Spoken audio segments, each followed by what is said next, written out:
Life might not be a walk in the park, but for some people, it is a walk in the garden. Literally. There's a village in Denmark that looks like a carefully curated garden when seen from above. This circular community was built in 1964 on the outskirts of Copenhagen. There are 24 circles made up of a dozen homes each and 284 garden plots. This unusual design might look futuristic, but it was actually inspired by a traditional pattern of Danish villages from centuries ago. The middle of the village, commonly a well, would be the main point for mingling, hanging out, and making that community spirit grow as strong as it can be. Looks like this pizza-shaped planning must cause huge clog-ups when everyone leaves for work in the morning and comes back in the evening. But not really, since the houses are used as weekend getaway spots. It's a big thing in Denmark, as most people living in the city like to have a cabin in the countryside. Only people who permanently reside nearby can buy a house in Garden City. They can visit the cabins from April to October, or during the weekends. The nearby gardens are available for rent at an affordable monthly rate. If you're inspired by futuristic designs, you're definitely going to love Smart Forest City in Mexico. It's still in the project stages and is being designed by the same Italian architect who built the vertical forest in his hometown of Milan. It's 2 huge towers with 700 trees, 11,000 plants, and 5,000 shrubs growing right out of the concrete. The Mexican project will be a botanical garden within a modern city near Cancun, inspired by Mayan heritage and honoring their special relationship and respect for nature. It's going to house 130,000 people in homes covered by plants. It will be a research center, so the residents will be mostly students and scientists who are going to take a record of their unique living experiences. It could transform the cities as we know them into something new. Forest City will be completely self-sufficient. It'll have its own food, energy from solar panels, electric and semi-automatic transportation systems, and water turned from sea salty into drinkable. Talk about the city of the future. The Orbit is the name of another project that is going to transform a rural town in Canada into the city of the future. It will be home to the next generation community. These lucky guys are promised to enjoy the best of both worlds, a rural lifestyle with the cutting-edge technology of the future. The Orbit will be packed with fiber optics, drone ports, self-driving vehicles, and large rooftops with foliage to release plenty of oxygen. The streets will be a mix of circles and squares going from the central hub. Reminds me of that Danish garden city. Don't feel like waiting for cities and villages of the future to be finished? Yeah, I hear ya. Well, may I interest you in an already existing town encrusted with diamonds instead? You won't see them without a microscope, but they're still there in Nördlingen, Germany. When the first residents came here somewhere around the 9th century CE, they were sure they were settling down in a volcanic crater. They didn't know the stone they were using for construction was embedded with millions of tiny diamonds, and the origins of the crater were out of this world. An asteroid slightly larger than half a mile in diameter hit our planet around 14.5 million years ago in what is now Bavaria and left a crater 16 miles wide. The bedrock was under such intense heat and pressure that the bubbles of carbon inside transformed into tiny diamonds at a concentration like nowhere else in the world. The secret was only uncovered in the 1960s, when 2 geologists from the USA studied the landscape from a distance and noticed it didn't look exactly like a volcanic crater. The Popeye Village in Malta might not have any residents, but it's far from being quiet when the visitors arrive. The whole village was once a movie set for the 1980 comic strip screen version of the story of Popeye. Yeah, that sailor who loved spinach a lot. It was the first lead role for Robin Williams, by the way. To build the movie set, they brought tree trunk logs from the Netherlands and some wooden shingles from Canada and built over 20 realistically looking constructions. There's a nautical school, a bakery, a post office, the mayor's office, and Popeye Comic Museum. The movie became a huge hit, and the locals decided not to part with it. Instead of disassembling it, they turned the set into a theme park. You can have some family fun here, and the color of the water in the bay is out of this world. If you feel like saving some money for your new home, you might consider investing in real estate in the Spanish town of Centennial de las Bodegas. You won't need to pay for building some of the walls and the ceilings. 3,000 locals live under and directly into the sides of Cadiz Mountains. The place has a history of at least 2,000 years. The cliffs have protected many generations living here from unwanted guests. Plus, the rocks keep the houses cool in the summer and warm in the winter. That's right, you can also save on air conditioning. The sense of community is strong as ever in our next destination. Santa Cruz del Isolte in Colombia is one of the world's most crowded islands, with around 900 to 1,200 residents living in the territory about the size of 2 soccer fields. Fishermen built this island on a coral platform over a century ago. They chose it because of its beautiful location and the absence of mosquitoes. I can completely relate to that. The families of the original settlers were growing, and most of them never left the island. All the residents are natives, and they all have one of 6 different last names. When the family needs extra space, they just add an extra floor to one of around 100 homes in town. Now it has a school, shops, a church, and 1 restaurant. There is no traffic, since the streets aren't wide enough for cars or trucks, and the distances are perfectly walkable. And there's no need to lock the doors when you leave. Everyone knows each other, so the crime rate equals 0. Ever wondered what it's like to live inside a beehive? Well, you can experience something close, at least in terms of shape, if you stay in the Italian town of Alberobello. These houses, called trulli, have their history. In the 17th century, the King of Naples sent tax collectors to the area. The local lord had a smart idea to build a settlement of houses that could be easily assembled and disassembled to avoid paying the settlement tax. Even when the town became free from their overseer, they kept the original style of their houses with dry stone walls and conical roofs.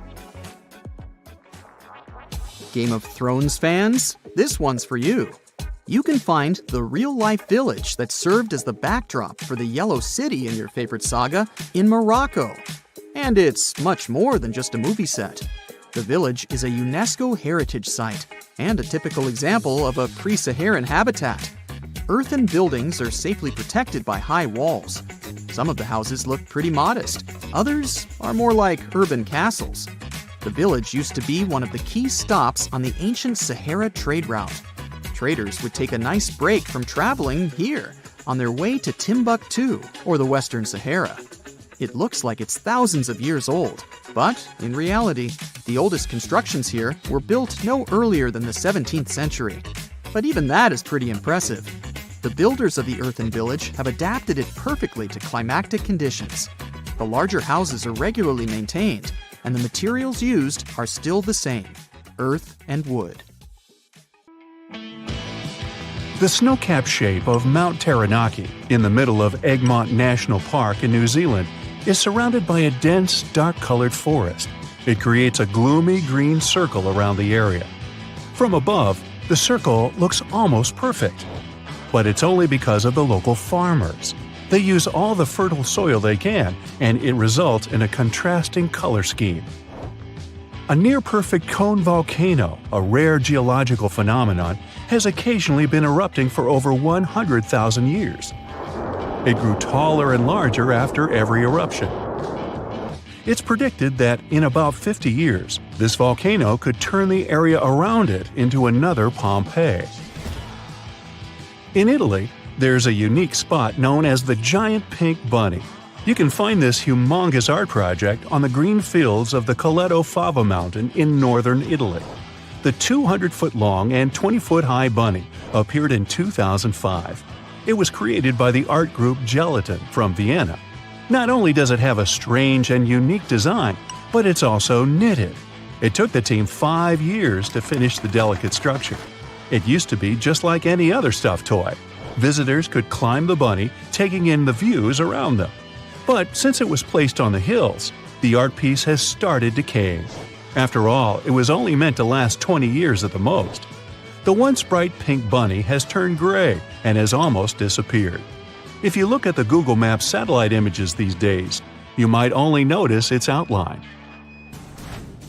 While not as popular as Old Faithful, the Grand Prismatic Spring in Yellowstone Park, Wyoming is one of the most spectacular sights to see even from ground level. But from above, the bright bands of orange, yellow, and green really start showing their beauty. It's one of the biggest springs in the world, larger than a football field at 370 feet across. The hot water in it travels 121 feet to the surface. The spring is a feeding ground for heat-loving bacteria that change their color in the cooler water. A director searching for an unusual area for filming discovered a mysterious floating island in northeastern Argentina. Almost perfectly round and surrounded by a dark forest, it gives you an eerie feeling. No wonder the place got nicknamed the Eye. With the help of time-lapses on Google Earth, it was discovered that the inner landmass was moving around rather than sitting still as was first believed.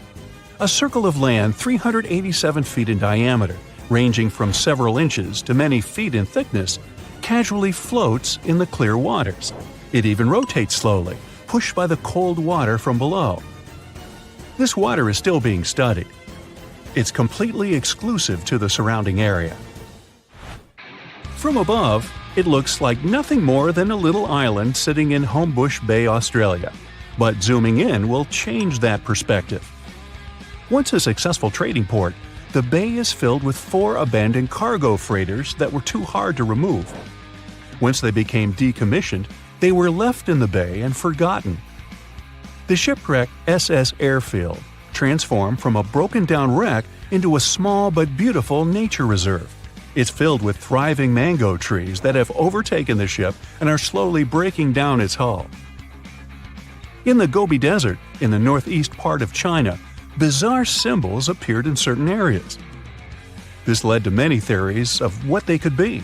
Maybe ancient markings like the Nazca lines found in Peru. Guesses range from odd weather patterns and pipelines for some future development to target practice areas. But it turned out to be none of those. They're simply special symbols used to calibrate the cameras on China's satellites. The Badlands Guardian in Walsh, Canada, is one of the most famous and fascinating spots you can find on Google Earth. It looks like a man's head carved into the landscape. A feather headpiece that Native Americans used to wear sits on top of the head. It must be quite a modern design because the face also seems to have a pair of earphones. Unfortunately, it's just a simple road with an oil rig at the end. From ground level, the entire thing is not nearly as impressive. It looks just like any other exposed rock face that's been changed by the seasons. But this phenomenon is nothing more than the pareidolia effect, the same that makes you see objects in the clouds. An island on a lake, on an island in a lake, on an island is surely a mouthful. But Google Earth beautifully captured the place. A tiny island named Vulcan Point sits inside a crater lake on an island called Volcano Island inside a lake called Lake Tull on the Philippine islands of Luzon. It's one of the only 2 lakes in the world that have been discovered to have a third-order island in them. Tull Volcano is still active. And because of the large lake inside the crater, there's a risk of a volcanic tsunami. It can be triggered by debris falling into the lake after an eruption. This might create waves in the lake that can spill over the sides of the crater. The Firefox crop circle appeared in a cornfield in Oregon in 2006, but it wasn't some mystery or rare phenomenon. Celebrating the browser's 50 millionth download, the Linux users group from the Oregon State University created the giant logo. It was larger than 45,000 square feet. The group members stomped down all the stocks in a near-perfect circle. It was completed in under 24 hours after 2 careful weeks of planning. The final circle had a diameter of over 200 feet and was completely invisible from the road. it could only be appreciated from the sky. The most beautiful bright blue ponds are found at the Intrepid potash mine near Moab, Utah. Most potash forms in desert regions where inland seas or lakes dry out. As the water evaporates, it leaves behind potassium salt deposits. Most evaporation ponds are more reddish in color, but some dye was added to these particular ones. Dark water absorbs more sunlight and heat, speeding up the evaporation process. This leaves behind the salts much more quickly. Stunning aerial views of these ponds are a bonus. Making the largest advertising logo on Earth is something every marketing agency would dream of doing. And Coca-Cola did just that in 1986. The logo is an extremely large sculpture. It can only be viewed in its entirety from the sky. The biggest problem about such advertising, though, is that barely anyone knows about it. This huge Coke ad is 160 feet tall and 394 feet wide. It was built from 70,000 empty Coke bottles in northern Chile's Arica. The gigantic monument was created to celebrate the brand's 100-year anniversary. A guitar of this size can only be appreciated from extremely high above. The unusual shaped forest is located south of Cordoba in the Pampa region of Argentina. Known as the Guitar Forest, it extends for more than half a mile. It also contains more than 7,000 cypress and eucalyptus trees. A 74-year-old Argentine farmer, with the help of his children, managed to transform this piece of land into something magical, all done to pay tribute to his beloved wife. From high above, this area seems to be just a collection of boulders in the middle of a lake, but this is actually Hippo Pool in Tanzania. Hippos are common in all the rivers in the area, but this spot is certainly the best in the Serengeti to watch them playing around. The animals there swim in large groups of about 200 hippos. They stir up the waters and fill every square inch of space inside. If you can't get to Tanzania to see the spectacle, Google Earth gives you the opportunity to have this experience in the safety of your home. There are many large-sized pools in the world, and then there's the pool at San Alfonso del Mar, a resort outside of Santiago, Chile. Officially, the world's largest pool ever created. It cost nearly $2 billion to build. The pool is roughly the size of about 16 football fields. The water for the pool is taken from the Pacific Ocean. It gets filtered and treated multiple times a day to keep the gigantic pool clean. There's a saltwater pool inside a large glass pyramid, if you want to swim in a pool inside a pool. I'm getting confused. A strange and mysterious swirling pattern appeared in the desert of Egypt back in 1997. When this design was first discovered on Google Earth, it created a bit of a stir of what it could be. That was until it turned out to be nothing more than a giant art installation called Desert Breath. Two intertwining spirals are complete opposites. One spiral is piles of sand that are shaped like cones, and the other is made of mini craters. When the installation was first completed, the spirals led to the center of a circular pool of water. But since then, the water has dried out. Oh, gravity, you heartless so-and-so. Well, that's what I think when I trip over a stone and fall face down. Of course, I'm not clumsy, you know. Anyway, gravity is a constant, right? Something entirely unshakable that we can always rely on in this ever-changing world. Unlike, love. Feeling romantic, sorry. But what if I told you that it's not as honest and clear as you think? There are places on our planet where gravity behaves like it's gone crazy. And that's why you clicked here. So let's take a look. Magnetic Hill in Leh, India.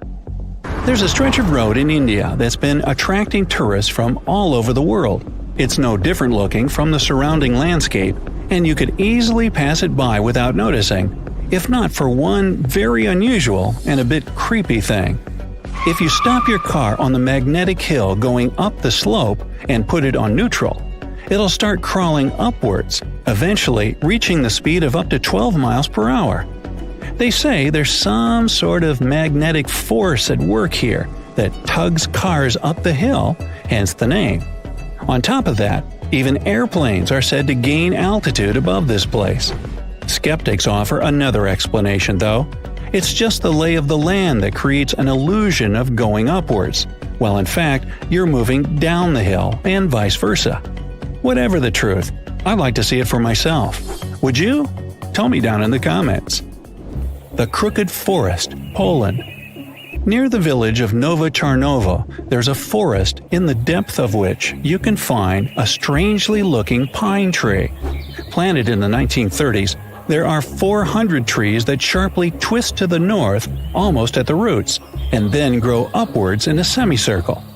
Although scientists offer different theories about the tree's weird growth, nobody can say for sure what made them look like that. Some say it's people who did it, while others believe it's a gravitational anomaly that somehow pushed the trees down. The trouble with this version, though, is that it would have had to stay there for years, and that only affected the trees. Still, no certain explanation exists anyways, so who knows? A waterfall, Pharaoh Islands. Ever seen an upward-moving waterfall? You can have a look at one on the Faroe Islands, halfway from Iceland to Scotland. But if you were expecting me to tell you an unbelievable story about a mysterious force pushing the water up the rock, then sorry, no such thing here. The truth, however, is quite jaw-dropping anyway. The winds in this place are so powerful that they lift the water and throw it back up. I guess it was this kind of wind that allowed Mary Poppins to travel on her umbrella. Sounds good. In fact, this waterfall is not unique. There are several more places on Earth where winds create an illusion of defied gravity. For example, there's the Kinder River in England that has a waterfall constantly struggling with the wind. It's so strong that half of the Cascades water seems to just fly up without ever touching the bottom of the drop. Hoover Dam in Nevada, USA. If you ever get up to the top of the dam, which is about 726 feet high, you can try a little trick. Take a bottle of water and pour it over the edge. You'll see the water flow up instead of spilling down. Once again, this isn't really any magic or unnatural phenomenon. The wind up here is simply too strong for the water to fall, just like with the waterfall on the Faroe Islands. Here though, it looks even more impressive since you can do it yourself. Dokkaebi Road, South Korea. Another gravitational anomaly located on a road. Locals once found out that if you put an empty can or a bottle on the ground, it will immediately start rolling uphill. Unlike other such places in the world though, Dokkaebi Road doesn't just create an illusion. When you walk down the slope, you don't feel as if you're going up. Everything's pretty normal. But once you put down an object that can roll, it will do that in the opposite direction than it should. Local authorities were quick to get the idea and put a signpost directing curious tourists to the mysterious road. Golden Rock, Burma. If you happen to be in Burma, these days it's also called Myanmar, make sure to visit this well-known site. A gold leaf-covered boulder sits upon the edge of a cliff, and a small pagoda is built on top of it. The impressive thing about the rock is that it only lightly touches the cliff for support. In fact, it looks like the boulder will fall any minute now, but it has been standing like that for centuries. On top of that, the pagoda built upon it is not really a recent addition, so it's quite an unusual sight to see. The rock seems to be saying, "Gravity? I don't care about that stuff." The legend has it that what keeps the boulder in place is a single strand of Buddha's hair. Well, I don't know about that, but you can check out the rock for yourself and see that it's not attached to the cliff by anything. And yet, it's not budged for 2,500 years. Something must be at work here, huh? Stone of Davasco, Argentina. If there ever was a thing that said, "I defy gravity" out loud, it's the Stone of Davasco. The huge 300-ton boulder stands precariously on the edge of a cliff and rocks a little bit from side to side in the wind. People even checked it by putting glass bottles under one of its edges. They exploded with another movement of the rock. Unfortunately, today you can't see this wonder of nature as it was a century ago. In 1912, the boulder suddenly dropped from its perch, which it had occupied for literally hundreds of years. The people in the nearby town of Tandil were so sad about this event that 95 years later, in 2007, they decided to restore the stone. Well, not exactly put it together chip by chip. They made a plastic replica of the rock and put it on the same spot and even in the same position. So even today, coming by Tandil, you can see its famous balancing boulder. More of a symbol now, of course, because it's no longer rocking and only weighs 9 tons, but instantly recognizable nonetheless. Devil's Tower in Wyoming, USA. Remember this place from the movie Close Encounters of the Third Kind? If not, you should go watch it, but not right now. This place doesn't make you feel like you're witnessing some magic and doesn't really trick gravity right before your eyes. Sounds almost boring compared with the rest of the sites on my list, right? But the true mind-blowing feature of Devil's Tower is that scientists can't explain how it came to existence in the first place. You see, it's an 867-foot rock formation with walls so steep they're basically vertical. But that isn't even the main thing. This piece of stone just rose amid rolling plains of Wyoming with nothing like it for miles and miles around. So how is it that such a flat landscape could have suddenly given birth to something so tall? Theories abound, but nobody has the answer yet. My theory? Well, perhaps here is where the Earth has a giant Audi belly button. Well then, you come up with a better theory. Oregon Vortex USA. The House of Mystery in Gold Hill, Oregon amazes its visitors with gravity-defying effects. You can't stand straight there, always leaning to the side and having to hold on to something for balance. Balls roll upwards. And there's also a broom that stands perfectly still wherever you put it, unlike virtually everything else in this shack. The local Native American tribes called this place the Forbidden Ground, even before the house was built there, and they avoided approaching it. The owners of the shack, though, decided to turn it into an attraction, and they succeeded. They created an atmosphere of mystery around the place and spread the news about it in newspapers and later on the internet, and voila, a perfect anomaly is made. In fact, it's no more than a curiosity, a human-made optical illusion that tricks your eyes and other senses. Hudson Bay, Canada. Okay, we've talked about some pretty ambiguous stuff, but now it's time for the real deal, the Hudson Bay anomaly. This is probably the only place in the world where gravity is indeed lower than anywhere else on the planet. Even skeptics can't smirk at it because the difference has been measured with precision equipment. So, does it mean that the gravity here is as low as, say, on the moon then? Unfortunately, or is it luckily, I'm not sure yet, the difference is minuscule. The exact value is 0.005%, or 1/200%. You won't be able to feel it even if you try your hardest, but it's still there. Scientists say this anomaly exists because of the ice sheet that covered the area about 10,000 years ago. It compressed the rocks so much that they still can't fully recover, shifting the gravitational field in Hudson Bay. Sometime in the future, though, the gravity will return to normal in this area as well. No moonwalk for me then. It was April 10th, 1912. Richard had just departed from Southampton, England, aboard the most famous ship of the time, dubbed the Unsinkable. Since he had just witnessed a near collision with the SS City of New York, he decided to write to his wife and report the unfortunate and frightening event. "My dearest Sal," he wrote, "we got away yesterday after a lot of trouble."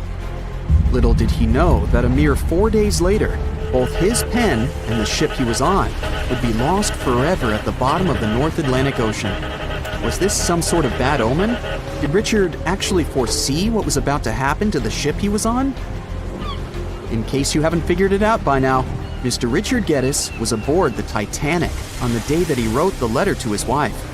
On April 14th, 1912, the ship seemed to have been lost forever. Along with it, so many secrets and treasures have settled at the bottom of the ocean.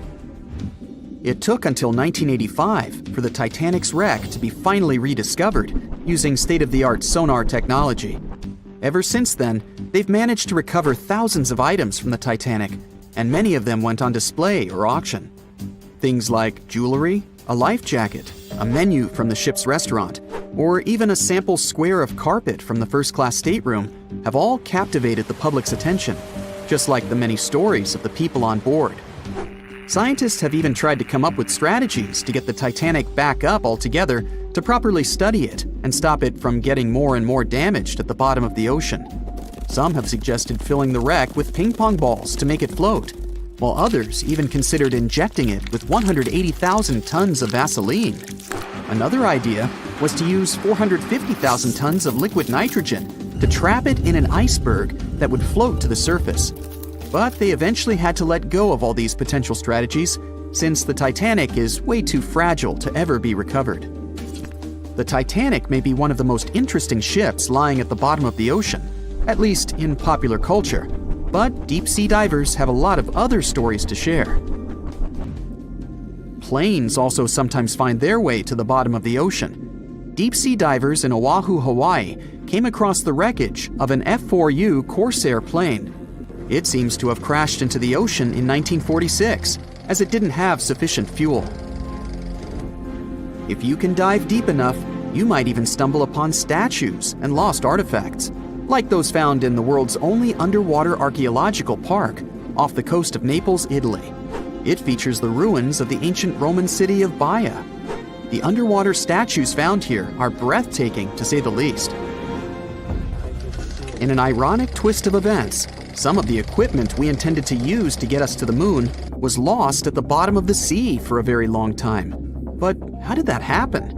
Beginning from the late 1960s and ending in the early 70s, many Apollo rockets were launched to orbit the Earth and the Moon.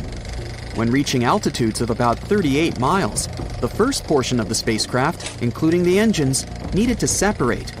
People thought these components got destroyed or lost forever. But were they really? In 2012, a team of specialists discovered a bunch of rocket engines 14,000 feet off the coast of Florida.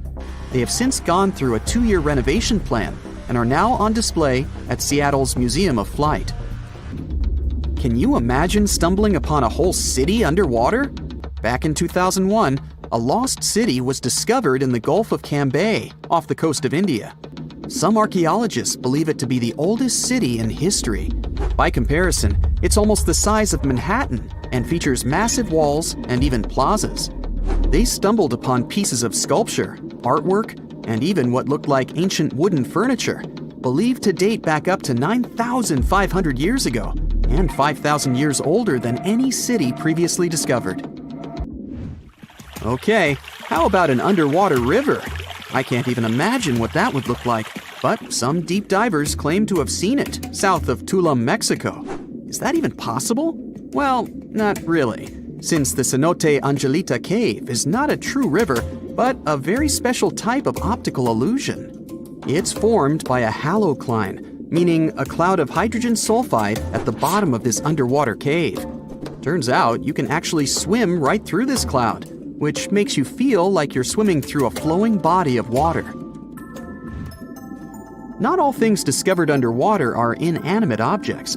Some of them are actually quite scary sea creatures. A jellyfish might not be on your list of things to look out for if you can avoid the stings. But this giant one, also known as a lion's mane jellyfish, is the largest known species of its kind. In all fairness, you'll only uncover it if you happen to dive into the waters of the Arctic, Northern Atlantic, and Northern Pacific Oceans. You surely won't miss it, since it stretches across 120 feet from the top to the bottom of its tentacles. When it comes to deep-sea diving, a lot of people are looking to discover some lost treasure. One diver was lucky enough to have hit the literal jackpot when he came upon nearly $1 million worth of treasure on the bottom of the seabed. That was back in 2015, when this lucky diver was swimming just off the coast of Florida. What did he find, you might ask? Well, about 51 gold coins, 40 feet of gold chain, and a rare single coin that was tailored for the King of Spain, Philip V. Speaking of people looking for lost treasures, divers also sometimes found pirate ships. They discovered one of these pirate shipwrecks in 2015 off the coast of Colombia. It dates back to the 18th century. The value of this forgotten ship was estimated to be between $4 billion and $17 billion, as it contained treasures, precious stones, gold, and countless other really valuable items. By comparison, a whole island in the Bahamas is up for grabs at $75 million. A computer is the last thing you'd ever expect to discover underwater, right? And this was no regular computer, but an ancient one. And yet, someone stumbled upon it between 1900 and 1901 on the spot of a shipwreck located off one Greek island. Researchers believe this weird stone contraption to be the earliest form of a computer. It was designed to serve many purposes, such as predicting astronomical positions and eclipses on the calendar. Since humanity lost most of the technology used back then, it was wonderful to rediscover it so many years later. It let us piece together many of the ancient Greeks' accomplishments. The computer is now at the National Archaeological Museum of Athens, should you ever want to check it out in person. This has to be one of the most mysterious places on Earth. It's called the Mariana Trench, and it's the deepest part of the Earth's oceans. We really don't know how deep it is, since it's so difficult to measure, but it's somewhere around 7 miles deep and 5 times longer than the Grand Canyon. They first studied this massive underwater hole back in 1875 using a weighted rope. Back in 2012, a Canadian film director named James Cameron reached the bottom of the trench in the submersible vessel Deep Sea Challenger. Some of the most bizarre creatures on the planet call this place their home, including the Dumbo octopus, the sea cucumber, and the goblin shark. The Mariana Trench took its name after the nearby Mariana Islands, which are named Las Marianas in honor of the Spanish Queen Mariana of Austria. Have you ever wondered how cool buildings of the future are going to look? Well, hold on tight, because artificial intelligence is here to revolutionize the world of architecture. AI is a great sidekick. It can give the architects incredible new tools to create mind-blowing structures that are not only stunning, but also eco-friendly and super efficient. So let's check what our beautiful future might look like. First of all, you know how cities can get crazy busy and overwhelming, right? Well, guess what? AI is here to save the day and make our cities super smart. Imagine you're cruising down the road in your flying car. Yes, we'll have those. Thanks to AI, the traffic flows like a dream. No more endless gridlock. The city knows where the most likely crime spots are and takes proactive steps to keep us safe. It's like having superheroes on every corner. And hey, forget about trash piling up. AI makes sure waste is managed efficiently, keeping our city clean and fresh. They can act as a city manager who can optimize everything from traffic to safety and even waste disposal. They can analyze tons of data from all sorts of places like sensors and social media. With all that information, they can help city planners make brilliant decisions that make our lives better. Okay, so you stroll down the street, and your eyes are instantly captivated by an extraordinary building. Its futuristic curves and features make it stand out from the rest. And it not only catches your eye, but also gives Mother Nature a high five. You might think it was designed by a genius architect, but little do you know it was actually a collaboration between humans and artificial intelligence. Imagine having a super smart design buddy who can whip up thousands of incredible building ideas in a blink of an eye. That's what AI-assisted design software does for architects. It can generate and assess a ton of design options. They take into account stuff like the best materials to use and the perfect placement for the building.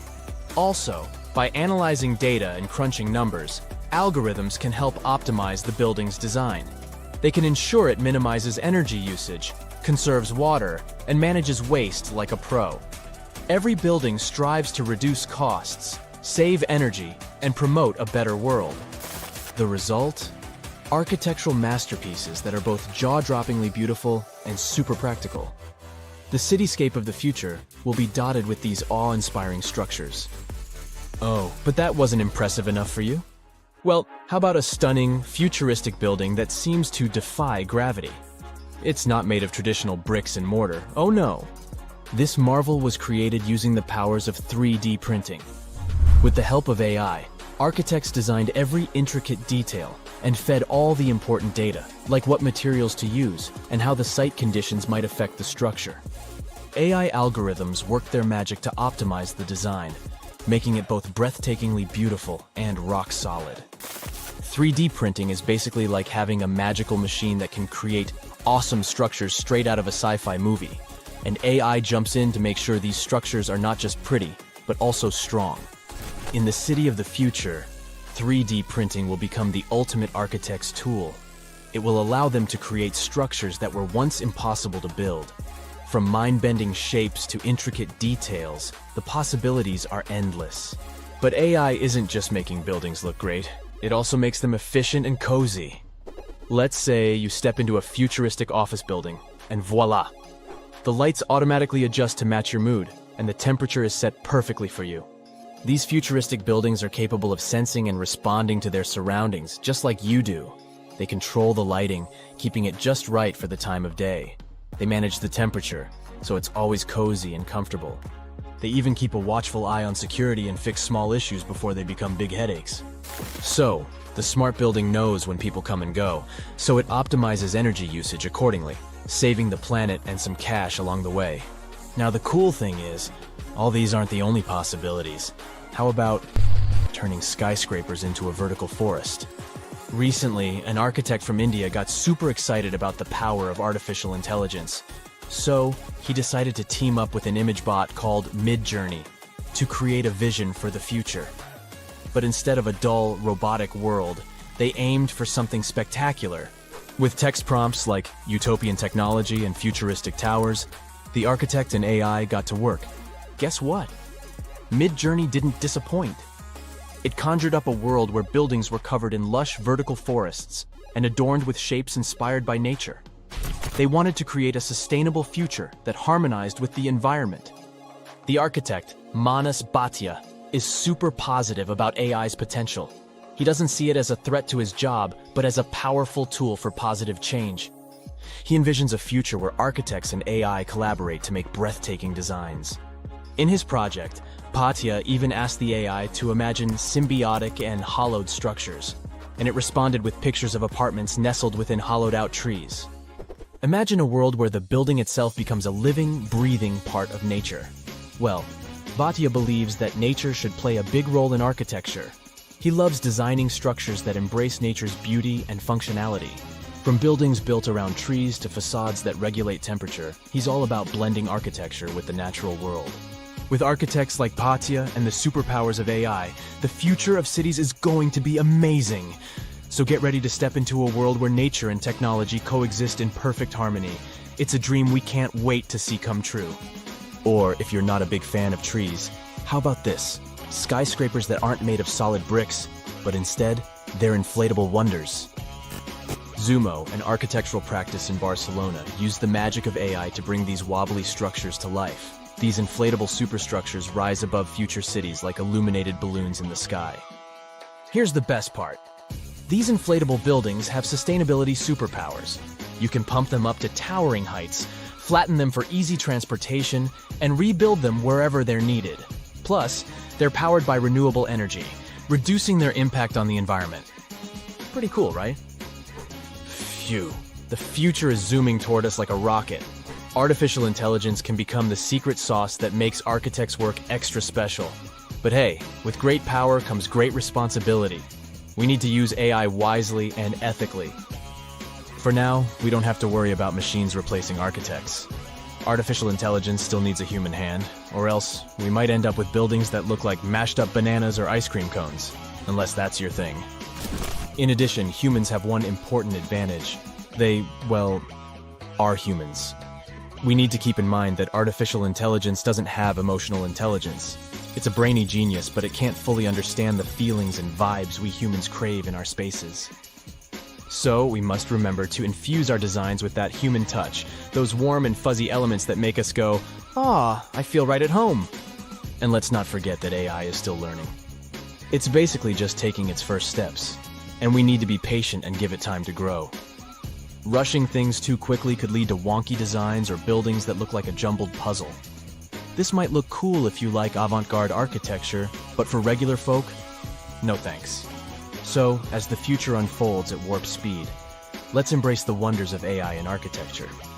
But let's also remember to balance its brilliance with our own human touch.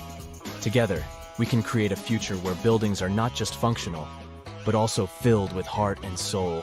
It's an adventure that's out of this. Lake Titicaca is a real record breaker. It's the highest navigable lake in the world. It's also the second largest lake in South America. It sits at 12,500 feet above sea level. That's 2/3 as high as Mount Kilimanjaro. But there's a mystery beneath the waves of this body of water that separates Peru from Bolivia, an ancient city that scientists discovered in the year 2000. That's when a team of international archaeologists came to the shores of Lake Titicaca to investigate talks of a site hidden underwater. Since the 1950s, there were rumors among the local population of its existence. It took them 200 dives to reveal the full scale of the lost city. Luckily, the waters near the Bolivian shore weren't too deep, around half the height of the Leaning Tower of Pisa. They found 24 structures in total. They were spread across an area the size of 2 football pitches. There were agricultural terraces, complete with a stone wall. They even discovered a section of a paved road. But the most important find was a temple. More than 20,000 artifacts have been retrieved from it. Cooking utensils and ornaments were made from stone, gold, and ceramics. A real archaeological treasure trove. The local Bolivian authorities are planning together with UNESCO to open an underwater museum. The idea is for the structure to float on water. They want to share the cultural heritage of Lake Titicaca with the whole world. But how old are these precious finds? The experts' estimate is between 1,000 and 1,500 years. Individual artifacts were even 2,000 years old. So who lived in the area around that time? If the Incas were your first thought, sorry, you're wrong. The Incas lived after this period. They established their capital in Peru in the 12th century. The people who inhabited the lost city were the Tiwanaku. This civilization was the largest in the region at the time. Their land was located in parts of present-day Bolivia, Peru, Chile, and Argentina. The name of their capital was Tiwanaku. No surprise there. They constructed it on the shores of Lake Titicaca, making it one of the highest urban centers ever. At its height, the city had 10,000 residents.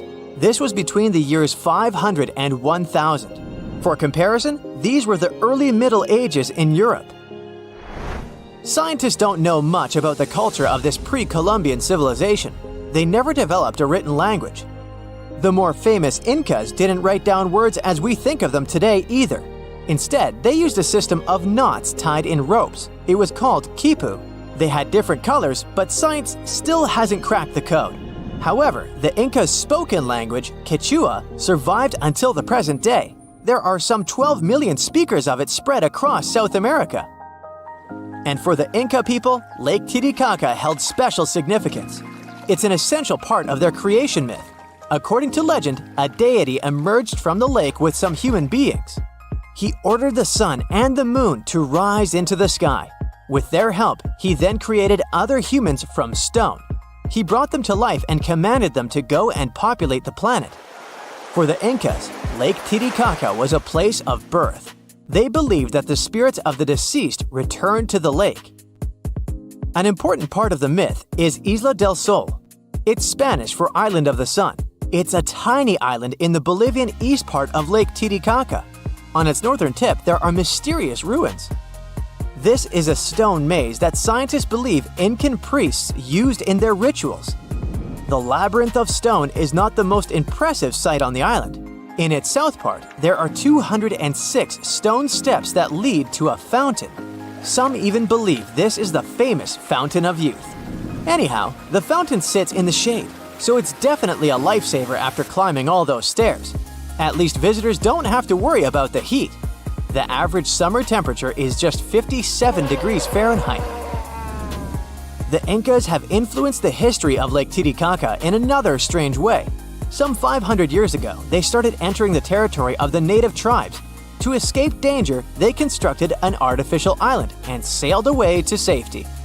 Even when the Incas were long gone, the natives continued the tradition. Today, there are some 120 of these human-made islands floating in the northwestern part of the lake. They are home to around 1,300 people. The natives make them from totoro reed, a durable water-resistant plant that grows in the area. Lake Titicaca's rich cultural history has earned it its Incan nickname, the Cradle of the World. But it's not the only lake in the world that hides an underwater city. Take, for example, Turkey's largest lake, Lake Van. It sits in the far east of the country, and it covers the surface 2.5 times bigger than London. Its turquoise blue waters are popular with tourists. Local archaeologists thought there was something interesting about the lake, but then a discovery stunned the scientific community. Divers found a fortress, together with a city, under Lake Van's surface. They recorded intact sections of the wall at least 10 feet long. Just by looking at the site, archaeologists estimated it was 3,000 years old. That places it in the Iron Age. The underwater city was the original hub for a long-lost ancient civilization. The ruins of their village can still be seen around the lake's edge. That's why historians believe that the recently discovered city was submerged over time as water levels in the lake rose. It remained hidden until the 21st century because of the lake's depth. At its deepest point, Lake Van would completely submerge the Petronas Twin Towers in Kuala Lumpur, Malaysia. The second largest lake in the Middle East was excellent at hiding ancient secrets. Just like Lake Atitlan in southwestern Guatemala, it got its name from a Mayan city that today lies underwater. But it wasn't always like that. Some 2,000 years ago, the Mayan settlement sat on an islet in the middle of the lake. Their view must have been impressive as it is today. Lake Atitlan is inside a volcanic crater in a spectacular highland setting. 3 cone-shaped volcanoes rise on the horizon above the water surface. No wonder people think this is the most beautiful lake in the world. But the Mayans had to abandon the settlement as water levels became too high. Experts believe that the root cause for the loss of the city was an ancient volcanic eruption. The estimated surface area of the site is about half the size of New York's Ellis Island. It now sits at a maximum depth of 65 feet. Scientists geolocated the site and are in the process of mapping the lake floor. They've discovered numerous buildings, pieces of ceramics, and stelae. These are stone slabs that stand upright and commemorate an event or a person. But these are not the only archaeological sites hiding under the waters of Lake Atitlan. Sama Bay was the first underwater Mayan city that the world heard about. A Guatemalan diver discovered it by chance in 1996. The funny fact is that he named the site after himself. There's a good reason for this. At first, no one believed the recreational diver and a native to the region. His grandmother had told him legends of a sunken church.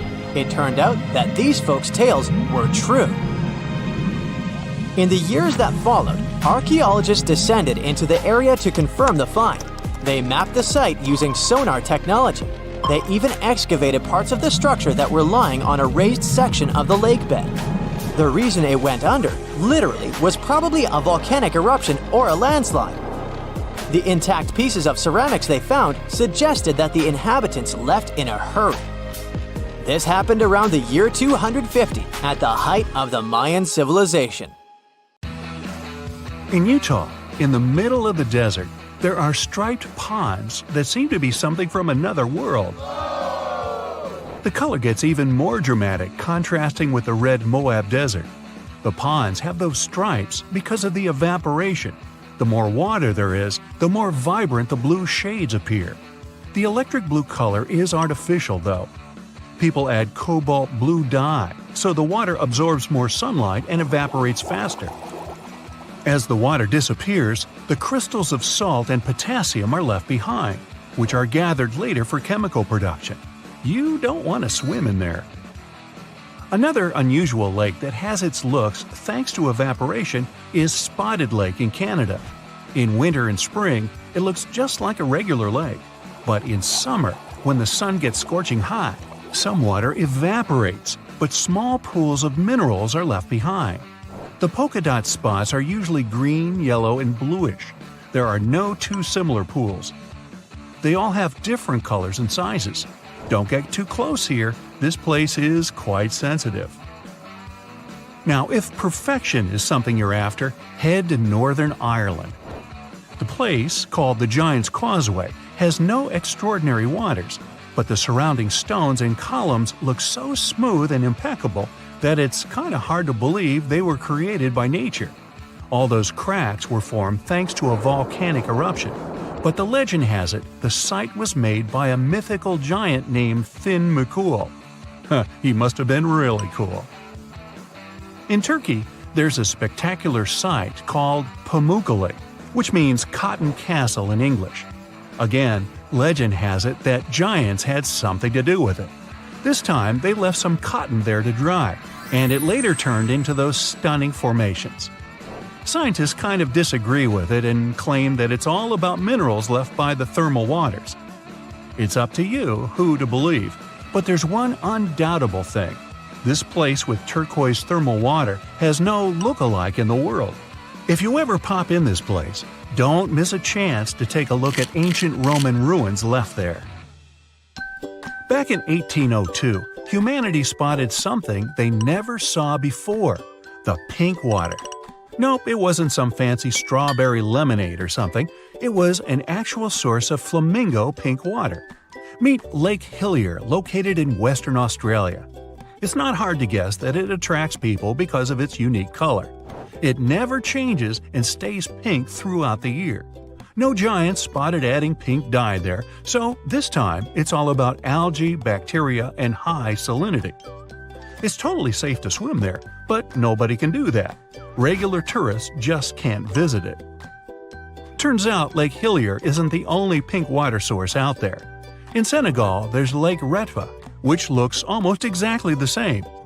It looks like an extra-large milkshake for the same reasons – high salinity and algae that loves salt. These algae produce red pigments to help absorb sunlight, so the lake color gets even more intense in the dry season. The notorious Thor's Well isn't as dangerous as they say, but it looks a bit scary at high tide. The water fills it from underneath, bubbling and bursting up. Then this vigorous spray of water goes back into that hole, so it seems endless. One more place that depends on tides is Mont Saint-Michel in Normandy, France. The magnificent castle is surrounded by water, but not permanently. Choose the time wisely, it all depends on the moon. The highest tide can be seen 36 to 48 hours after a full moon. Chances are, if you come there at the wrong time, you'll see nothing but a couple of puddles. The Bodegas crater in Siberia looks like a doorway to the neither. It's about a half-mile long and nearly 300 feet deep, and it never stops growing. The deeper it gets, the more layers it has. They show what our planet looked like thousands of years ago, as the slumps reveal the used-to-be climates. The crater appeared back in the 60s, and it all started because of rapid deforestation. Trees no longer cast shades on the ground, and it got hotter. The permafrost melted, the soil cracked, and the crater appeared. In the middle of the Atacama Desert, Chile, you can spot a super weird thing. The rocks rise out of the sand right in the shape of a hand. No giant here again, just a sculptor-artist who made it. Some desert rocks can even walk. Walking rocks, also known as sailing rocks, can move on their own and leave long tracks across one of the valleys in California. Scientists even installed GPS navigators on some of them, and they showed those rocks can move pretty fast. Many researchers believe it's all about temperatures. At night, the desert almost freezes over, and the sheets of ice formed underneath melt during the day, so the rocks literally slide. Gippsland Lakes, Australia, can glow at night. Bacteria get agitated in the water when the algae bloom, and their movements give that bioluminescent effect. Still, the beauty of red algae bloom is extremely misleading. Red algae contain high levels of ammonia, so think twice before diving in. It's safer to enjoy the scenery on the shore. Just a tip, you should probably do that with your nose closed. The decaying algae doesn't smell like roses. Phew. Water often glows because of bioluminescent jellyfish, and so do caves. In New Zealand, there are glowing worms that emit greenish-blue luminescent light. You can see these guys only in total darkness. These worms are carnivores, and the main reason why they glow is to attract prey, so beware. They also make webs, just like spiders. To see them, head to the Waitomo glowworm caves. There are even guided tours. Chocolate hills? Yummy! The name is explained by colors. Those hills in the Philippines have a range of brown and green colors. Have you seen a green chocolate though? This spot has such a sweet nickname because the foliage gets brownish in the dry season. The hill shape is so regular that it's often mistaken for being artificial. Still, these are just some uplifted coral deposits, appeared because of rainwater. Just imagine a beach of ketchup spilled for miles and miles and a never-ending portion of French fries. Okay, it's just a dream, but a ketchup-red beach exists in real life in China. It's called Punjin, and it's at least 18 miles long. Usually, either giants or algae are responsible for such phenomena. This time, these are algae. They turn red in fall and make this beach one of the most colorful in the world. Good news, it's open to the public, but only a small section. We've seen a red beach, off to red waters. Antarctica isn't only white, it can be red too. In the Taylor Glacier, there's a crimson waterfall coming from a super salty lake. The water is rich in iron, which forms rust when it reacts with oxygen. The water stays liquid even at sub-zero temperatures because of the high salinity. Glass Beach in California is another beach that looks so incredible that many people don't believe it's not made by humans. Well, they're partly right. The glittering, colorful glass stones used to be bottles dumped into the ocean. The waves took these bottles, broke them down, polished them to perfection, and voila! The beach is ready. Another thing created by accident is Fly Geyser in Black Rock Desert, Nevada. An energy company was drilling the soil in search of geothermal water, and boom! Today it's a scalding fountain of green and red water rising up to 5 feet high. Well, let's play a guessing game. Why is the water colored? It was a random giant walking around who added some dye in there. Or it's the thermophilic algae. Right, it's all about the algae again. In western Venezuela, locals living close to the Catatumbo River aren't afraid of lightning because they see it almost every single night within the clouds. It starts at around 7 p.m. and doesn't stop until dawn. The everlasting Catatumbo lightning once stopped for a few months, from January to March 2010. It was probably due to drought. No magic algae in this river, guys. Many believe it's just because of cold and warm air currents meeting around the area. Now, this island may not have incredible natural phenomenon, colorful algae, or even giants, but it has an enormous population of cats, which makes it literally the best place in the world, if you like cats. Cat Island in Japan has quite a plain story. Back in time, people would go there in search of silkworms. Mice feed on those worms, so cats were a must there. If tourists come there, they can stay in cat-shaped cabins. Clever. Naturally, no dogs are allowed there. Oh, and if you want to make a donation, you can always feed the kitty. Imagine you decided to take a road trip the old-fashioned way. And by that I mean you decide to do it without the help of any technology. What? So you go to the nearest convenience store and buy a map of each state you plan to pass through. You buckle them up on the passenger seat right next to you and set off on your adventure. During your first week, you arrive in the state of New York. You wave bye-bye to Lady Liberty, eat a slice of pizza, and head upstate. Near the Catskills, you notice you're running low on gas and decide to stop in the nearest town to fill up your tank. You check your map, and it appears that the nearest place is a small village called Aglo, right at the next intersection. You drive a few minutes and pass through a sign that says, "Welcome to Aglo, home of the Aglo General Store."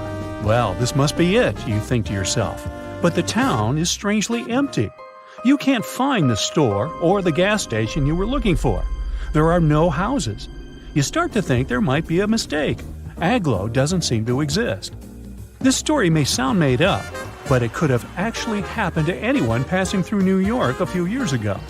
Actually, the so-called town of Aglo is what is called a phantom settlement or a paper town. There are several of these around the world, but Aglo is probably the most famous. Paper towns are basically fake towns. That is, they don't really exist. They're made up of Easter eggs put there by map makers as a kind of copyright trap. Maps are tough to make. To create a map from scratch, one has to do years of field work or analysis of satellite photos. That's why plagiarism has always been rampant among map makers. It's pretty easy to redraw the same geographical features from one map onto a new map, and it is hard to get caught. People are, after all, drawing the exact same world. That's why map makers came up with a way to catch individuals stealing their data. Some map makers may include a mountain that is bigger than they are in reality. Others might add a slight turn on a road, where in reality there is none. For example, in the early 1970s, a fake mountain peak appeared on some Boulder County maps. The addition of this previously unknown peak, called Mount Richard, into local maps began to confuse Colorado rock climbers at the time. It turned out that Mount Richard was one of these copyright traps, put there by a local mapsman called Richard Ciacci. Let's just say he must have decided to pay a tribute to himself with this little addition. Now, adding a paper town is perhaps one of the most extreme solutions, one that mapmakers hope goes unnoticed. But that's not what usually happens, which leads us back to the Aglo story. Mapmakers Ernest Alpertz and Otto Lindbergh from the CDG, General Drafting Corporation, were part of the largest map publishers of the 1930s. Back then, the company was commissioned to create a map of the state of New York. That's when the two men had an idea.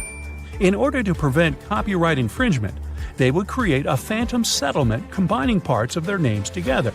They came up with the strange name Aglo and added the fake town along Route 206 near the water reservoir of Catskills in upstate New York.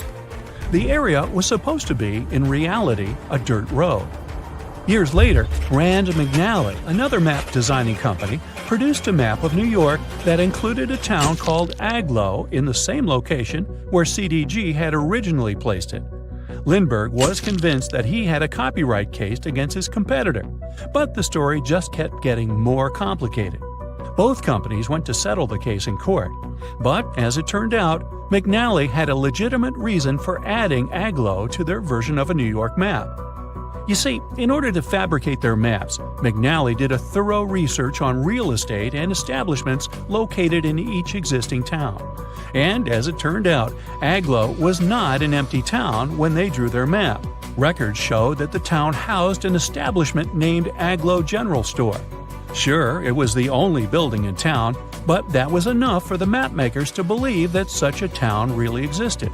They added Aglo to the map like they would add any other town with physical establishments. It seemed they weren't infringing any copyright if this once phantom settlement had somehow come to life.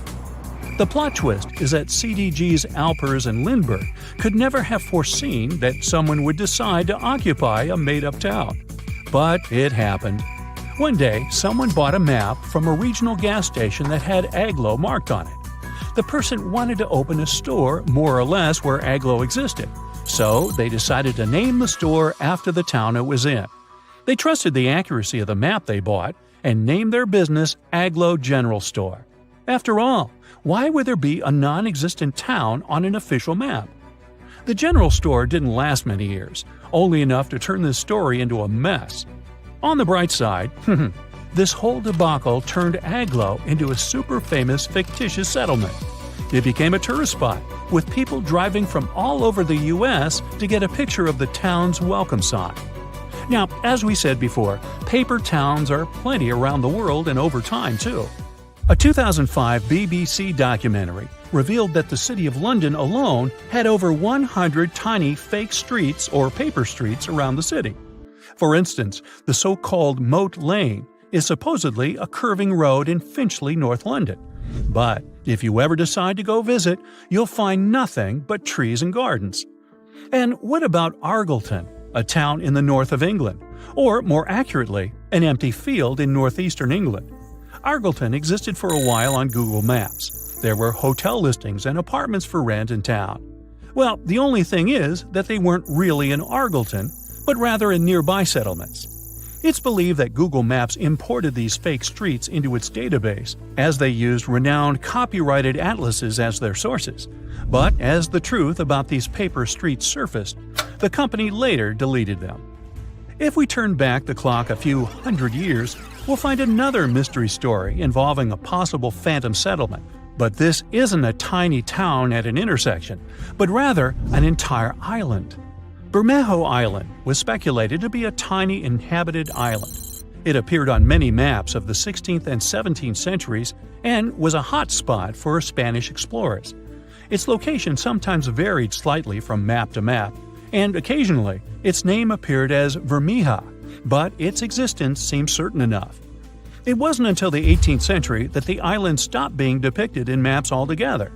This island's last appearance dates back to a 1921 edition of a Mexican atlas, and then, poof, it dropped out of the horizon altogether. The case of Mexico's disappeared island has raised many questions. Did it sink? Was it destroyed? Are people simply looking for it in the wrong place? 3 official investigations took place in 2009 to locate the island. They used high-end technologies, scouring Mexico's oceans and seabeds. Yet, Bermeja remained nowhere to be found. One can't help but wonder if the island ever existed at all. Similar to modern-day mapmakers, 16th and 17th century mapmakers had their way to trick map users. Instead of copyright traps, these fake towns or even fake islands served as a way to fool and confuse enemies and unwanted voyagers. Since a long time has gone by, it's hard to know whether Bermeja was just another phantom settlement. It stopped being depicted on maps, but this mysterious case still leaves people baffled and confused. On the outside, the surface of this lake looks like the aftermath of a disaster. Empty tree trunks spike out of the turquoise waters. The lake is surrounded by mountains, making it a quiet but unsettling place.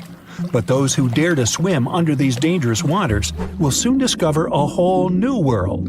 This isn't the beginning of a fairy tale. It's the actual story of Kayindi Lake, located in Sati, Kazakhstan. Back in 1911, an earthquake caused a major landslide in this location. The valley created eventually filled up with rainwater, practically submerging the forest. The trees that are located above the waters might look very sad, but beneath the surface, they remind you of an underwater forest. Since the waters are crystal clear most of the time, you can still see this fascinating view even from its shores. The ice-cold water makes this lake so tricky and, at times, even dangerous. And don't forget about all the algae, plants, and submerged trees that can rapidly become risky obstacles. Hey, I enjoy a steamy hot bath, but this boiling lake I'll tell you about now is really the stuff of scary dreams.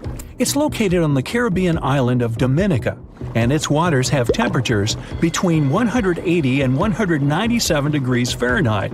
And that's just around the edges, since no one has ever dared to reach the middle of the lake to measure its core temperature. It's true that the heat can go down from time to time, but you never know when these waters may start to boil again. The place is also dangerous because of the gases it releases, such as carbon dioxide. It doesn't smell nice, trust me, but that's mostly because of the sulfur stuck in the steamy air. This seemingly calm lake also carries a dangerous surprise. Lake Manan, located in West Province, Cameroon. It's one of the few erupting lakes on the whole planet, similar to a volcano, and most of the time it does so without any warnings. Its last eruption dates back to 1894, when it caused serious damage. The chemical mechanism of such lakes works like a can of soda that you shake before opening. There are risky gases on the bottom of the waters, so any disturbance on the surface may trigger their eruption. Natron Lake in Tanzania may be beautiful to watch because of its unique reddish coloring, but it's definitely not a place you'd want to take a swim in. While the water is extremely salty, it also combines with algae, which, by the way, are responsible for the coloring. And that's not even the riskiest thing about it. Natron Lake has pH levels so high that they become corrosive. If you dampen a piece of dyed material in this lake, it'll soon be stripped of its color. These high levels of acidity can also cause serious problems to the human skin. It's not all bad for some creatures, as Lake Natron is the only home to over 2.5 million small flamingos. These acidic and brackish waters support their survival, so it's no wonder they like to stick around. Lake Nicaragua's danger factor has less to do with chemistry and more to do with its inhabitants.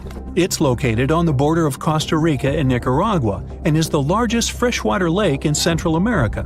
When you first look at it, you won't think it can be dangerous, but because of the bull sharks inhabiting it, I wouldn't recommend taking a swim. Sharks tend to be unpredictable and at times intimidating creatures. Plus, they will eat everything if needed. Scientists initially believed this species of shark was only found in this lake, but they soon discovered that people had seen the same sharks in the Caribbean Sea. These astonishing creatures not only cross a distance of over 120 miles to get here, but can also adapt to freshwater, something not all fish can do. Belize's Great Blue Hole may seem alluring to divers. I mean, it has a gorgeous deep blue color and is pretty close to the mainland, about 62 miles. The problem is that beneath the surface of these tranquil waters is a mixed-up series of tunnels which contain many types of coral and other wildlife. These caves are what makes diving through the Great Blue Hole tricky. More so, specialists discovered that deeper into the waters there are fewer and fewer creatures. Why? Because of a hidden layer of hydrogen sulfide that spans over the whole width of the sinkhole. Since there's no oxygen, no creature can ever survive this deep into the hole. Lake Lanier is the largest lake in the state of Georgia. It has a lot of visitors each year, about 11 million, so that's about the same number as visiting the Louvre Museum in Paris. Despite its popularity, a lot of accidents happen on this lake, and nobody knows for sure why. One of the explanations may lie beneath the surface of this mysterious lake. There's a lot of debris and rubble in there, along with random objects that have been tossed in, like boats, lawn chairs, and even fishing wire. All this creates a tricky underwater obstacle course. With the added low visibility on the surface of the lake, this place can become risky to navigate. Another one of those lakes that looks like someone might have overdone with editing is the Grand Prismatic Spring, located in Yellowstone National Park, which stretches into the states of Wyoming, Montana, and Idaho. Swimming here is completely prohibited. Why? It's 189 degrees Fahrenheit in the center, almost close to boiling temperatures, and the outermost ring reaches around 131, hence the colors. Since the center of the water is way too hot for any life to make it, there's nothing clouding the surface. The lack of any living organisms here creates that vivid blue that looks almost painted over. On the small Mediterranean island of Cyprus, there's not a lot of rain during the summer. That's why some bodies of water here become so dry that in certain areas they get covered in a layer of baked salt. It's the case for the Larnaca Salt Lake. Now don't be fooled by the eerie landscape. These lands can easily become a trap. That's because it's easy to get confused about what's actually a dry surface and what's just a thin layer of salt on top of water or mud. More so, underneath the crust are salt crystals, which can cause problems for people's skin. Sameesan Hole is one of the most dangerous places to swim in the whole of Thailand.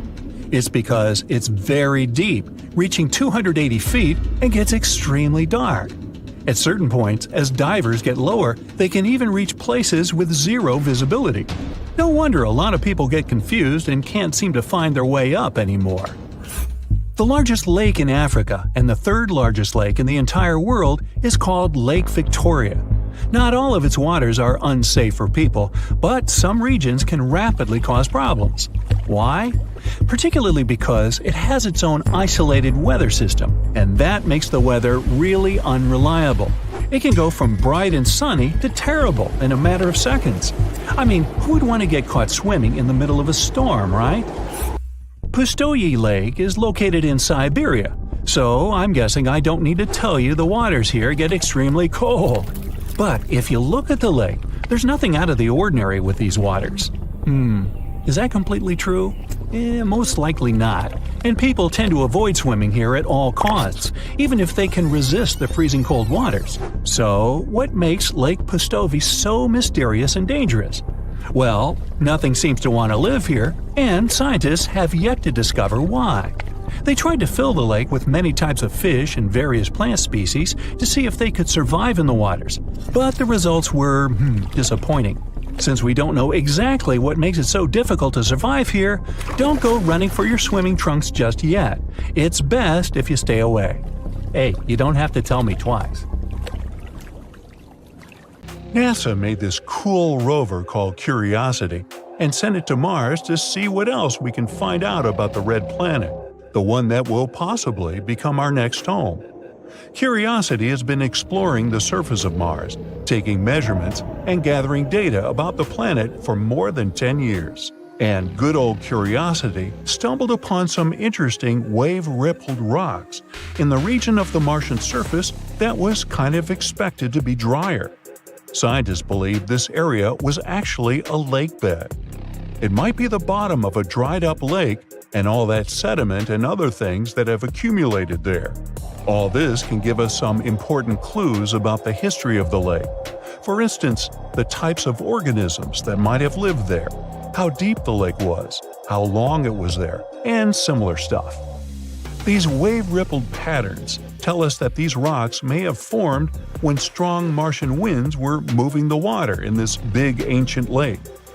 You know that specific sound you can hear when you're holding a seashell to your ear? You actually hear it because of the way the air gets trapped inside the shell and moves against its walls.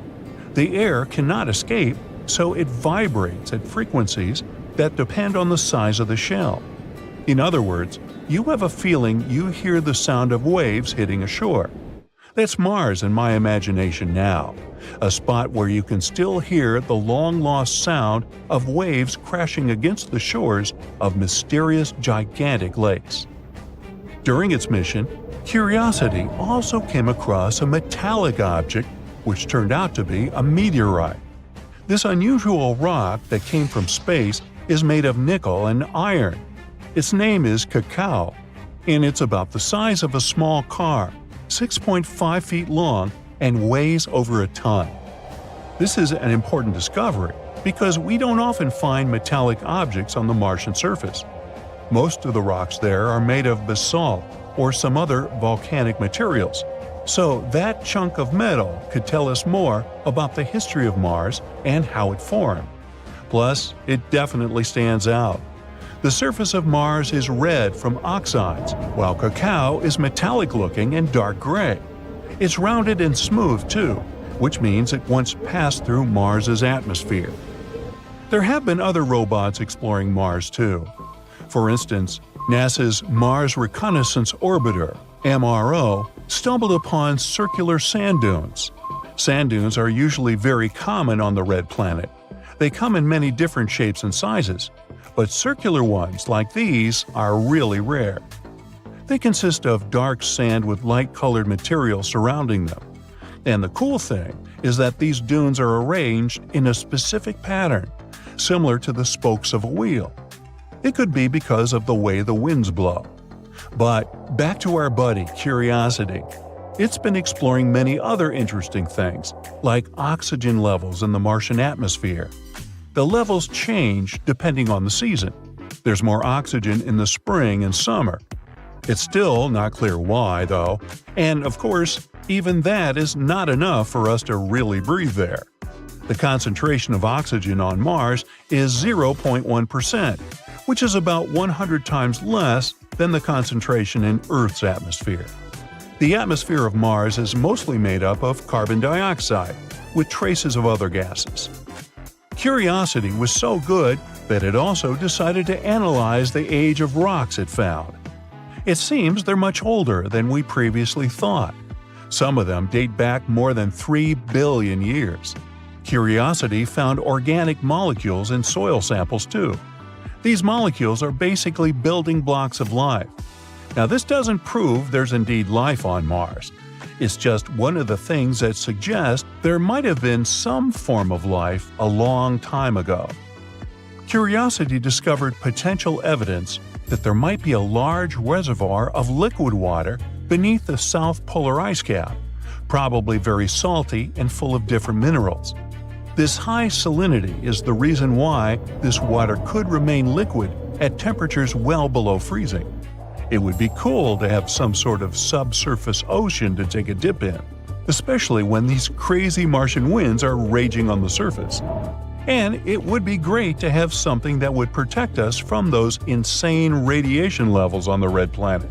There are some pretty toxic chemicals and salts in the Martian soil, which can be really bad for humans.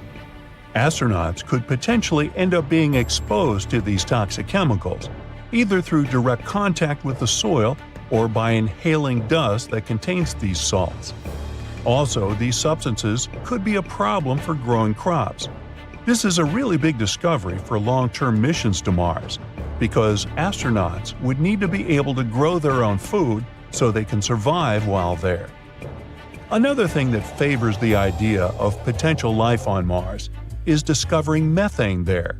Methane is a very important finding because usually living organisms produce this gas. So, where did it come from if not from them?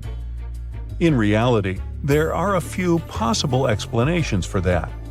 One is the geological activity of underground reservoirs. Another idea is that meteorites brought methane to the red planet.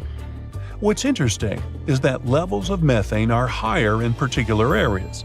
So, yeah, I don't know about you, but I'll stick to the theory that it comes from living organisms. Now, it's possible that volcanoes on Mars are still active. We know there are many extinct volcanoes on the red planet, but we've never found enough evidence to prove that some of them are still alive. Scientists studied volcanic deposits and found out that some volcanoes could have erupted maybe 50,000 years ago. Before that, everyone thought the last eruption happened 3 to 4 billion years ago. If you could compress the geological history of Mars into just one day, this would be like having an eruption a second ago. So, you never know. There might still be magma bubbling in secret under the Martian surface. All the future generations that might end up building their life there could really have some fun. Mars turned into a cold and barren place that can't really support life over time. And one of the main reasons for that was losing its atmosphere. The red planet used to have a much thicker atmosphere, similar to Earth's. One major reason for that is its relatively weak magnetic field. Earth's magnetic field helps protect our atmosphere from the solar wind, a stream of charged particles that comes from the sun. Without this protection, Mars had nothing to help it confront this insanely strong force that eventually took away most of its atmosphere. Another factor that played a big role in the loss of Mars's atmosphere is its relatively low gravity. Because Mars has weaker gravity than Earth, it's easier for gas molecules to escape into space. So Mars probably used to be more similar to our home planet. But with its current thin atmosphere, it can't keep any heat, which makes it very cold and very complicated for us to explore. But maybe it's better for us that we didn't visit the red planet back in its old times. There's this story about an ancient mega-flood that might have happened there. So yes, the red planet probably used to be a wetter and more hospitable place than it is today, with beautiful flowing rivers and amazing lakes, ponds, and other bodies of water. And some research showed evidence of large channels carved into the planet's surface. These channels are way bigger than any we previously found on the planet. They suggest this mega-flood happened billions of years ago. Perhaps it happened as a result of different factors, like volcanic activity, melting ice, and the release of carbon dioxide from the planet's crust. The flood may have created some temporary pools of water, too. Hopefully, it will mean more interesting clues for finding traces of microbial life. How about that? Hello, distinguished guests, and welcome to Aquarium Bright. Here, you will get to see the most dangerous sea and ocean creatures. But don't let what I said mislead you. It's very well possible for you to come across one of these underwater animals during a walk on the beach. So, take a look at them carefully now, and you might just avoid a disaster. Is it fish or is it stone? What you're looking at is commonly known as the stonefish, but its fancier names include the Dornorn and the Sinancia. If you're into diving and observing the underwater, you might already have come across one without noticing. Its appearance makes it almost impossible to distinguish it from a real stone due to its gray coloration and mottled appearance, especially if you're wearing fogged snorkel goggles, so you better pay attention because otherwise the consequences can be unfortunate since stonefish are the most venomous fish known. Although some types of stonefishes are known to live in rivers, and most of them are found in coral reefs near the tropical Pacific and Indian Oceans. Their needle-like dorsal fin spines stick up when they're disturbed or threatened and inject the poison they contain. The most common reason why stonefish stings occur is swimmers stepping on them without realizing it. However, you don't need to be in the water to get stung. Since they can survive out of the water for up to 24 hours, you'll have to watch where you step when you're at the beach as well. Those who got stung by stonefish describe their experience to be extremely distressing. Their venom can result in infection, and in some cases, it is known to cause shock and paralysis. It might come as a bit of a shock, but despite its bad reputation, stonefish is edible if it's prepared properly. When the fish is heated, its venom breaks down. And if the dorsal fins, which are the main source of its venom, are removed, raw stonefish is served as part of sashimi too. This creature might look like it came out of a science fiction movie, but it's very much real. Say hello to the blue-ringed octopuses. Don't be deceived by their small size, which can range between 5 to 8 inches including their arms, because they're packed with venom to cause great damage to as many as 26 people within minutes. Just like stonefishes, blue-ringed octopuses are found in the Pacific and Indian Oceans, from Japan to Australia. They typically live on coral reefs and rocky areas of the seafloor. Some may also be found in tide pools, seagrass, and algal beds. Blue-ringed octopuses are not aggressive in nature. When they're not seeking food such as crabs or shrimps, or searching for a mate, they often hide in marine debris, shells, or crevices. It's only if they're provoked, cornered, or handled that they get dangerous to humans. When they're threatened, they turn bright yellow or blue iridescent rings appear all over their body as a warning display towards the potential predators. Their bites usually come unnoticed, so you might not be able to realize you're bitten until it's too late. The venom of a blue-ringed octopus can cause dizziness and loss of senses and motor skills, and ultimately, paralysis. So, better try to keep your hands to yourself and back away in a hurry if you see one. Nope, it's not a flower bouquet, so don't try to pick and smell one of those pink tube-like things. What's standing before your eyes is a marine animal called a flower urchin. It may look gorgeous, but don't let the looks deceive you. It was named the most dangerous sea urchin in the 2014 Guinness World Records. Flower urchins inhabit the tropical areas of the Indo-West Pacific and are found among coral reefs, rocks, sand, and seagrass beds at depths of 0 to 295 feet. The most noticeable feature of them is their pedicularia, which are claw-shaped defensive organs that are also found in sea stars. What makes flower urchins differ from any other sea urchin is the fact that their pedicularia is, as the name suggests, flower-like, and usually pinkish-white to yellowish-white in color, with a central purple dot. Hidden underneath those flowers, they possess short and blunt spines. Although many sea urchins deliver their venom through such spines, flower urchins deliver their venom through their pedicularia, or flowers. If they're undisturbed, the tips of these flowers are usually expanded into round, cup-like shapes. On their surface, they possess tiny sensors with which they can detect threats, and once they contact such threats, these flowers immediately snap shut and start injecting venom. What's weird is that the little claws of the flowers can sometimes break off from their stalks, stick to the point of contact, and continue injecting venom for hours into whoever touched it. Yeesh!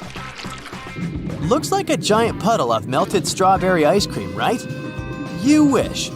It's a lion's mane jellyfish, which is also called giant jellyfish, Arctic red jellyfish, or hairy jelly. They're known to prefer cool water. That's why they can mostly be found in the Arctic, northern Atlantic, and northern Pacific Oceans. but it's possible to spot them around the British Isles or in the Scandinavian waters too. Lion's mane jellyfish are one of the largest known species of jellyfish. They get their name from their long, flowing hair-like tentacles and can reach lengths up to 10 feet. And although the average bell diameter of a lion's mane jellyfish is around 20 inches, they can sometimes attain a diameter of over 7 feet. The largest lion's mane jellyfish recorded was seen in 1865 off the coast of Massachusetts. It was measured to have tentacles around 125 feet long and a diameter of 7 feet. To help you picture it, this is longer than a blue whale. Lion's mane jellyfish hunt by extending their tentacles outward and creating a trap to catch their food. Since they have around 1,200 stinging tentacles, the fish would have to be extremely lucky to be able to escape them. The sting of a lion's mane jellyfish is usually not life-threatening, but you would still want to avoid swimming into its tentacles because it can be very painful to humans. And if you see one washed up on the beach, better not touch it because it can still deliver a sting long after they've been on the shore. Fun fact, the lion's mane jellyfish appears in the Sherlock Holmes story, The Adventure of the Lion's Mane, as a suspect. But don't worry, we won't give you any spoilers. The last marine animal you're seeing now is a sea snake, and yes, they are different from eels. There are 69 identified species of sea snakes. Most of them can be found in the tropical and subtropical waters of the Indian and Pacific Oceans, and they have been around for millions of years. To make things easier, scientists have separated all different species of sea snakes into two categories: true sea snakes and sea kraits. Whereas true sea snakes spend almost all their time at sea kraits can spend some time on land as well. If you see a snake on the beach, you can tell whether it's a land or sea snake by looking at its tail. If it's paddle-like, then that's a sea snake you got there, but make sure to keep your distance in both cases. All sea snakes need to surface regularly to breathe since they have no gills. That's why you can come across one while swimming. If that happens, you better swim away as fast as you can because most sea snakes have more venom than the average cobra or rattlesnake. However, since they only attack if provoked, bites are quite rare. One more cool fact about sea snakes: they are the only reptiles to give birth in the oceans. The majority of sea snakes keep the eggs within themselves and give birth to nearly fully formed snakes while swimming. That's except for the yellow-lipped sea krait though. They come onto land to lay eggs of their little ones. Remember the stonefish from the beginning of our tour? They're hunted by sea snakes. Blame the food chain. There's a lake in the heart of Asia that holds 1/5 of all the world's liquid freshwater. It's more than all the 5 Great Lakes have together. Even if all the rivers on our planet suddenly changed their direction and set on a mission to drain this lake, it would take them a whole year to finish the job. I'm talking about the deepest lake in the world, Lake Baikal. If you decide to go all the way down to its deepest point, prepare for a journey of almost 5,400 feet. The descent takes several hours, but the rift floor of the lake is way deeper, between 5 to 7 miles beneath the surface. It means it could be even further down than the Challenger Deep, which is the deepest known place on Earth. The amount of water it has would be enough for everyone on Earth to have something to drink for up to 50 years. This mighty giant of a lake replenishes its water completely every 383 years. Baikal has a great delivery crew of over 300 rivers and streams, bringing their waters right in.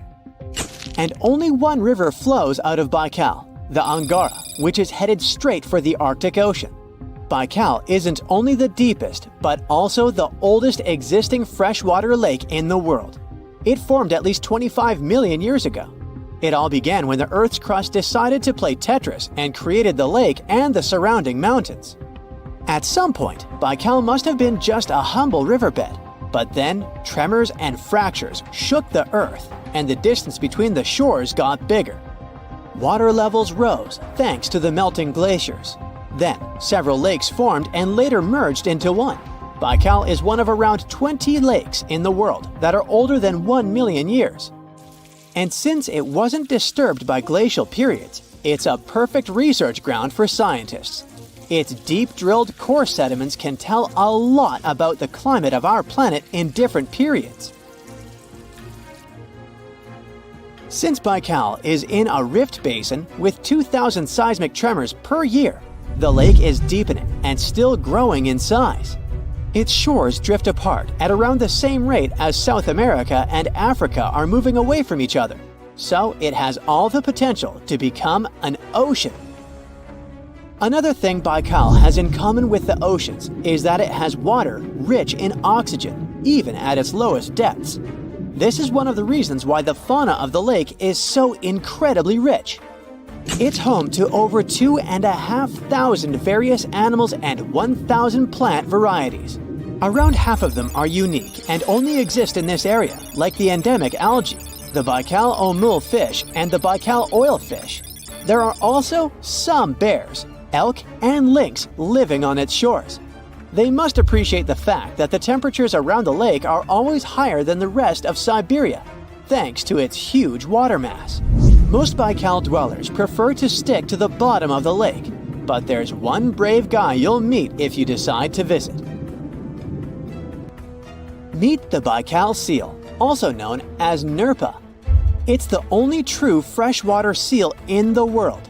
Nerpa's eyes are so cute it nearly landed the part of Puss in Boots in Shrek. Nerpa in Boots sounds good to me. These huge eyes are there to help them follow their favorite pelagic fish underwater. There are other seal kinds that can handle freshwater or use it to breathe, but these cuties spend their entire lives in it. But wait, how did seals, which are supposed to be oceanic creatures, end up in a lake miles and miles away from the sea? About 400,000 years ago, during the Pleistocene era, these adventurous creatures traveled up the river and drainage systems that connected Lake Baikal to the Arctic Ocean. The ringed seal that still lives in the Arctic is believed to be the Baikal seal's closest ancestor. Today, Baikal seals are confined to their freshwater home because of the changes in waterways. And they seem to be pretty happy with their home as they can choose from a huge variety of food to eat. The seals mostly hang out in the north and central areas of the lake, but move south in the winter. The lake gets covered with ice, which they use as a chill-out zone, just like their oceanic cousins use rocks or the beach. Since at least 1969, Lake Baikal has had some mysterious ice rings pop up randomly here and there. At some point, they got so big that the astronauts even spotted them from space. The rings usually appear in late April, but can be there in January or May.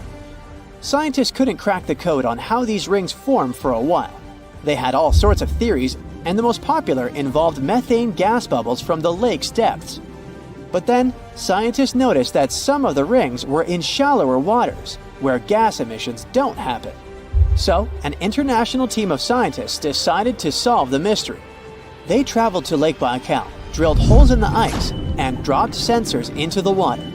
In 2016, when they started the research, they heard that 2 vans had gotten stuck in the mysterious ice rings. Once they had analyzed the data from the sensors, it turned out that the secret behind the rings was warm eddies flowing clockwise under its ice cover. The currents were less intense in the center of the eddies, so the ice above them was thicker at the edges. The waters of the lake are so clear that you can see some extremely deep parts up to over 130 feet down. This is thanks to the surrounding mountains that send off melting ice right in. Plankton that live in the lake also helps clean the floating debris. When this crystal clear water freezes, it forms an unusually thick and see-through layer of ice. The wind likes to play sculptor on Baikal and creates one-of-a-kind pieces of art here. It picks up water, which, of course, freezes into the most unusual designs. Frozen bubbles and icicles you've never seen before. The location and geography of the lakes and the cycles of melting and refreezing create the perfect conditions for this ice workshop. And you can even see rocks that seem to be floating. The bottom of the rock freezes to the surface of the ice. Then, the strong winds wear away the surroundings, leaving a perfect pedestal for the rock. If you think the floating rocks look eerie, how about Baikal's version of the Loch Ness Monster? The local Buryat people have a legend about the water dragon master that lives in the lake. A dragon is believed to be the most powerful creature living on Earth in Asian mythology. They believe there are 4 dragons living in the 4 seas, each responsible for one of the cardinal directions.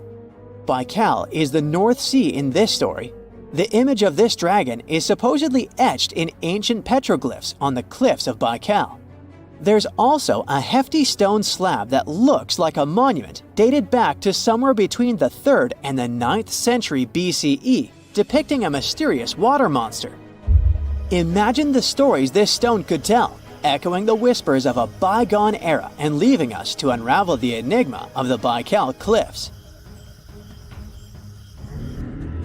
The legend says that a local warrior was chasing the dragon. He finally reached the largest Baikal island of Alkan. He was ready to face and defeat the dragon, but the beast turned into a beautiful girl, and they got married. That's one unusual twist to a classic defeat the dragon and take the girl story. So, local legends describe that dragon as a giant sturgeon with an almost gator-like snout and armored body. In reality, the mythical monster must be one of the many huge fish living in the lake. They can afford to grow to several feet in length thanks to the high levels of oxygen in the water. Beluga sturgeon can weigh several thousands of pounds, lives up to 50 or 60 years, and never stops growing. You rub your eyes, trying to make sense of everything. Perfect circular holes in the bottom of the ocean floor off the coast of Big Sur in California. You have no idea how this happened, even though you're a marine biologist who's been practicing it for years. You go through some of the old records and find out that these holes have been around since the 90s. In 1999, a ship-mounted sonar conducted a survey and found 5,200 of these pockmarks, or large holes over 500 square miles, on the ocean floor. They look like moon craters underwater. You contact your team and get the robot ready to go down and explore the scene and bring back a few samples. You and the team drive to the coast and hop on the boat. You're sitting inside controlling the robot with a joystick. Your teammate sets the robot in the water and drives it down. Everything seems normal near the surface, but as the robot goes lower, the pockmarks start appearing. A bunch of boats swift past you, making you lose your balance and focus. The robot turns on the flashlight so you can see better. But as it goes lower, the resolution is less crisp. It almost reaches the bottom, and the holes are smooth and nearly perfect circular shapes. Some of these holes that were visible in the sonar reading measure more than 30 feet across and 15 feet deep. You show the rest of your teammates the images, and they're shocked. The robot continues swimming, but there appear to be more holes all around. Many of them are too small for the scanner to capture from above. These microdepressions are steep and have sort of tails going in a certain direction. It's possible that the currents underwater played a role in their shape. Everywhere the robot swims, there are new holes all around. After a couple of hours, the robot goes back to the boat with some samples. You take them back to the lab and study them. The robot clearly captures images of human trash, but the samples don't indicate anything alarming for now. Despite the fact that 1/3 of the pockets are filled with trash, there's still no explanation of how they were formed. It's late at night and the rest of your team heads back home. You're passing out in the lab, still trying to find some answers. You wake up the next day, and while cooking breakfast, you get this idea that maybe these holes are gases venting out, which could be harmful to marine life. You quickly get the robot and sail out to the ocean once more. This time, you didn't even think about calling your teammates. You place the robot in the water and get behind the screen to control it. The robot descends to the bottom of the ocean and does a survey. So far, the holes still seem to be covered with trash. But some of the holes have marine life dwelling inside, like fish and seaweed. After much scanning, it doesn't look like they're producing any bubbles, which means there aren't any gases venting out, but you're determined to find them. After a while, you reach one of those large pockmarks, and the robot starts scanning around. You find some bubbles coming from a source, but the robot can't reach it. It swims around trying to find a spot, but nothing. You bring the robot back to the lab and work on it. You attach some mechanical arms on it that can lift things and move them. You bring the robot back down to the same spot, but the bubbles aren't as frequent as before. You use the arms to move some of the trash and find out that the bubbles are being produced by a group of crabs chilling next to a pile of plastic. Bingo! The bad news is, you still don't have a clue why the microdepressions and pockmarks exist. As you try to control the robot to go back to the surface, an octopus wraps its tentacles around it, pulling the robot down. You struggle with the controls and push it to maximum power. But the suctions of the octopus are too strong to break off. It's a game of tug-of-war with the octopus and your robot. It takes the robot under a pile of trash, thinking it's lunch. But you use the arms to maneuver the robot out and swim back to the surface. You go back to the lab even more confused. The robot has collected more samples for you to study. Your eye is glued to your microscope, trying to figure out what's going on, but nothing. You decide to do a carbon dating test to determine how old these holes are. After a while, you check out the results and are even more stunned than before. They show that the holes are around 400,000 years old, so it's likely that human trash wasn't the cause for all this. You pull many all-nighters trying to figure out the truth. You gather your team once more and hold a small press conference about this. You claim that this may be something we should be extremely worried about, but you still can't tell them more than what you know. With all the brain work put together, you find out that the large pockmarks haven't changed or been active for more than 50,000 years. The newer holes were most likely created by human trash settling in the bottom of the ocean floor. The marine life gathered some of this trash like plastics and discarded fishing gear and created homes for themselves. This is why around 4,500 of the holes are newer and have trash in them. But it still doesn't answer why the holes appeared in the first place. You're back to square one. The only way to see what's really going on is to clear up the trash from underwater and study them. The story makes headlines in the local community and catches the attention of a cleanup crew. You organize a trip to the ocean and begin the extraction of all the trash. Many cleanup boats arrive and everyone drops down a net to collect the trash. You send down the robot once more to make sure the nets are hitting the right spot. As most of the trash is being collected, many marine life animals scramble and try to find a way to escape. Everyone makes sure not to hurt them. After a couple of weeks, all the holes are cleared up from the trash. You do another sonar scan from the surface and can see the holes clearer than before. But you still don't have an answer for this. You do some more research trying to see if any other holes appeared around the world. On the other side of the country is a mysterious blue hole off of Florida's Gulf Coast. You catch the nearest flight to Florida and make an appointment with the scientists in charge of the expedition. Blue holes are underwater sinkholes that open below the seabed. Just like on the surface, the underwater world also has sinkholes. This one is called the Green Banana and is 150 feet below. And the hole is 435 feet deep. You dive with some special gear with the rest of the team to a barren ocean floor, and the hole is right there in front of you, looking like an oasis in the desert. You and the rest of the scientists are surprised by the diverse marine life dwelling within. Some sea turtles swim past you, and even sharks. These ones don't harm humans. Halfway through, you reach a narrow path, which makes it difficult for humans to pass through.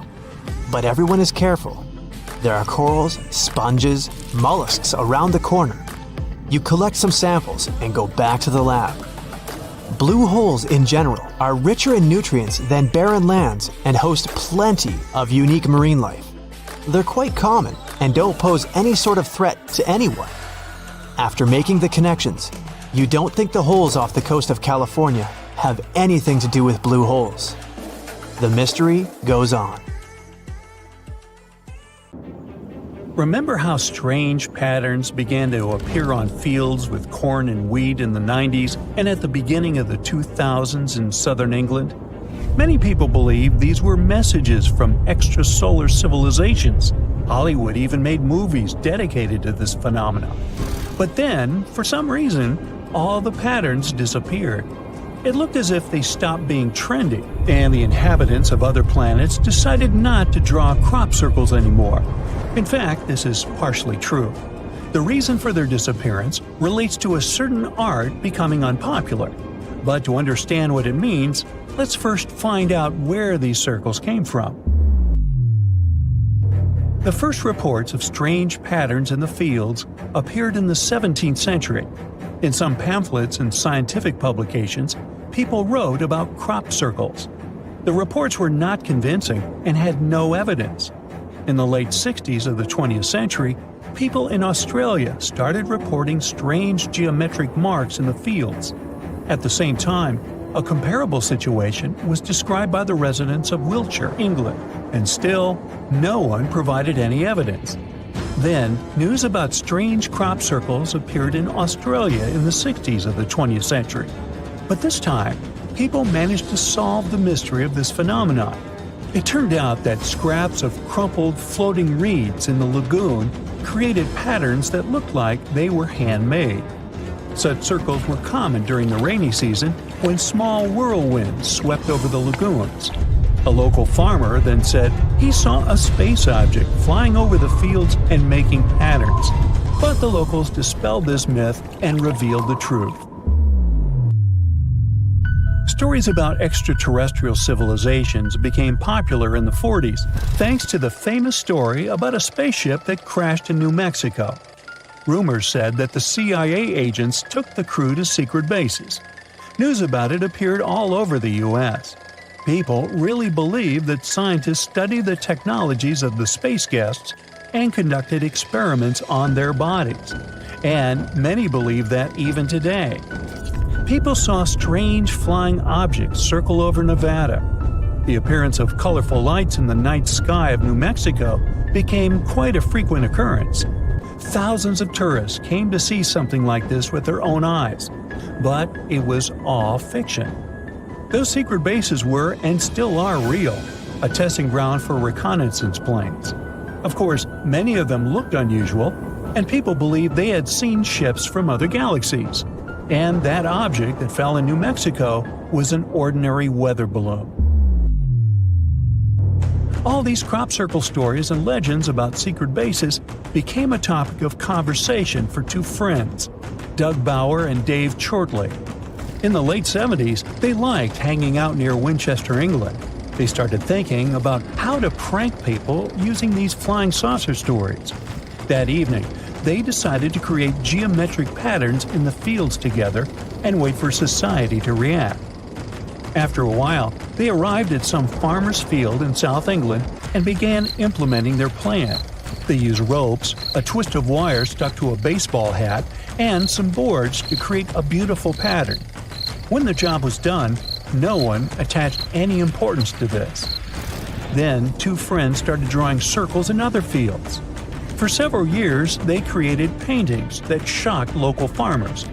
But after the media found out about the mysterious phenomenon, the works of Bauer and Chorley became famous worldwide. The artists were in no hurry to reveal the origin of the circles, so thousands of tourists and fans of extraterrestrial civilizations began to come to the south of England. Oh, by the way, people who believed in the extraordinary nature of these patterns got the nickname crappies. The patterns in the fields reached the peak of their popularity, and the artists confessed what they had done. For sure, many crappies were disappointed, but the work of two friends inspired many others to create similar things. Even though there was nothing mysterious about this phenomenon, it was still impressive. Many artists started drawing crop circles for advertising purposes. For example, during the Olympic Games in London in 2012, a group of farmers created the Olympic symbol of 5 rings by mowing the grass in a field. Many claimed that these were the biggest Olympic rings in history. A few years later, locals noticed a huge pattern with strange geometric shapes in the south of San Francisco. No one had seen anything like it. Even the circles made by the two friends from England weren't so weird. Of course, many media said that spaceships from other planets had left a message to Earthlings. But these fairy tales were quickly dispelled because NVIDIA admitted to the pattern creation. The strange drawing in the field was the image of a new chip the company planned to present at the upcoming CES exhibition. Crop circles have become a popular phenomenon in some countries. Many people like painting graffiti on the walls. Others decorate asphalt with bright calligraphic patterns. And some have fallen in love with creating traces of extraterrestrial civilizations in cornfields. Artists use wooden boards to trample the contours with smooth lines. And to hide chew marks, they walk inside the ruts left by tractor tires. Thus, the patterns seem to be made by a spaceship that didn't touch the ground. Triangles, spinners, crescents, complex geometric patterns. Artists try to create beautiful and fancy designs. Of course, many people don't like this art. Imagine you're a farmer and these circles frequently appear in your field. You lose crops and money because of a group of fans who love to express themselves that way. One Illinois newspaper called patterns a plague in the 90s because artists created them too often, spoiling sown fields. One of the most famous cases of this phenomenon is called the Julia set. In 1996, large circles appeared near Stonehenge. No one attached much importance to them, but the strange fact in the story was that a local pilot was flying over the field an hour before the patterns appeared and didn't see anyone there. Such a huge circle couldn't have been created in an hour, so many believed in its extraordinary origin again. Journalists interviewed local inhabitants and received various versions. Some claimed that the circles had been left by a flying plate, while others said it was artist's work. Then the creator of Julia's set went out and admitted that he had done all the job the night before the pilot noticed them. In the same year, other mysterious circles appeared in an agricultural field in the English village of Chiseldon. No one paid much attention to them, as they were clearly another work by local artists. But then, 8 years later, this pattern became popular again because of a strange stone found in Roswell, New Mexico. A farmer noticed an unusual pattern carved on the surface of a smooth rock. He photographed it and posted it on the internet. Users immediately found similarities between the pattern on the stone and the crop circles in Chiseldon. They named the stone the Roswell Rock. The strange artifact had one interesting feature: magnetic properties. It started spinning when a magnet was nearby. Its smooth surface, perfectly engraved pattern, and magnetic properties indicated that the find could have been a piece of some spaceship from another planet that left the patterns in Chiseldon. Further studies showed that the Roswell rock didn't have any strange properties. X-rays and computed tomography revealed nothing extraordinary. Obviously, it was the work of the same artist that had made those Chiseldon circles. Despite all the debunked myths about the mysterious patterns, people continue to believe in them. Some hope there is intelligent life somewhere among the stars. Others love fan communities and gather at themed festivals dedicated to extraterrestrial life. But today, we don't hear much about this phenomenon because it's not so popular anymore. Well, maybe it's time. We need the crappies to produce something new and show us amazing things that will make people believe in life from other planets again. You plan to spend your summer vacation in Africa. The final destination is the Sahara Desert. It's located in northern Africa, stretching from the Atlantic Ocean to the Red Sea. You're excited to ride camels and learn about the region's rich cultures. You hop on an extensively long flight, and finally, you are here. You find yourself in the world's biggest hot desert. Can you believe it's 3 million square miles? You're ready for your first adventure after drinking liters of ice-cold water. The guide gives you a choice. You can spend 2 weeks visiting a collection of oases, or you can help them solve an ongoing local mystery. Deep into the desert, near this Algerian town, lies a mystery begging to be solved. A collection of huge, spotted circles in the sand. There are dozens of them, stretching for miles in a straight line. The circles were first identified via Google Earth images several years ago.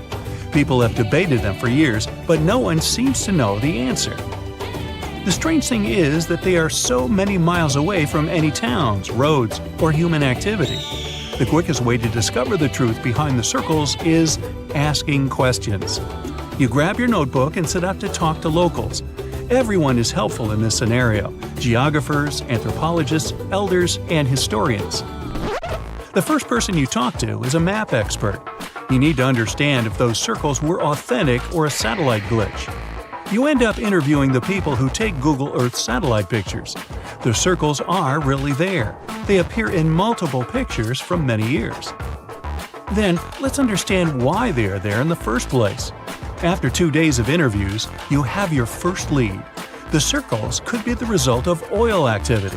Experts explained why this would make sense. Algeria is a rich area for natural resources, so this would be a sensible guess. Usually, to find out if there is anything worth extracting, companies would undertake seismic surveys. Seismic surveys are a way of analyzing the Earth's surface by sending shock waves into the ground. Depending on how these waves bounce back, you'll know what is located there. A special vehicle could have marked the soil that way. So, did we unravel the mystery? Not quite so. As you know, the Sahara Desert is one of the driest areas on the planet. The average high temperatures in summer are over 104 degrees Fahrenheit. To survive there, people need to find ways of accessing water. So, these circles could be a kind of ruin or leftovers from ancient water wells. Again, I'd say this is a sensible guess. Ready for some fact-checking? Some anthropologists agree that these circles could be ancient fogueras. Foguera is the name of a 2,500-year-old style of irrigation system, usually found in northern Africa. It is also known as a qanat in other places in northern Africa. Locals would dig a deep well at an elevated point, deep enough to tap into underground water. They would then dig parallel shafts at regular distances. Then they would dig an underground channel that connected the city to the well.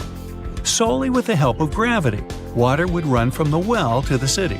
This traditional technology provided water for crops, livestock, and humans. Now, let's say these wells made human-made oases possible. Even the closest municipality name was an indication that this could be true. The name Fogueret es Oya is actually named after Foguerets, these ancient wells.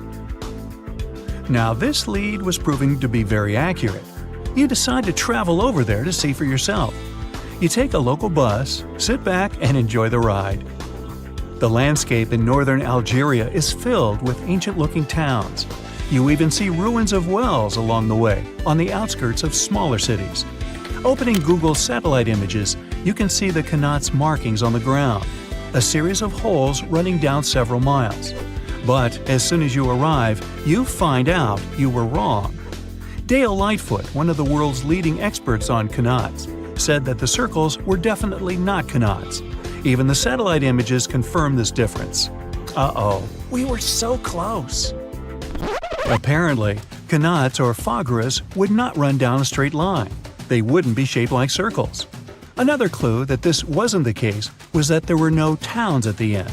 The circles were really far away from any human activity, and qanats were explicitly built to provide water for human settlements. Well, it sure was a good try. You almost gave up on this mystery when you decided to take one more field trip. It was days of preparation, pick up cars, food, equipment, all so that the mystery of the Sahara Circles could be unraveled. On the first day, you drove over 99 miles into the desert. You were always curious to see what this part of the world looked like. Over there, you see nothing but mustard yellow dunes. The night sky is pretty decent though. You can see the entire Milky Way with your own eyes. You set up camp and sleep under a canopy of stars. The next day, tension grows. There's no cell reception. Oh dear. But thankfully, you added the coordinates of the circles to your Google map. And surprise, the offline mode works out there. You follow the coordinates, but it leads you astray. You start to get nervous, thinking this was all in vain.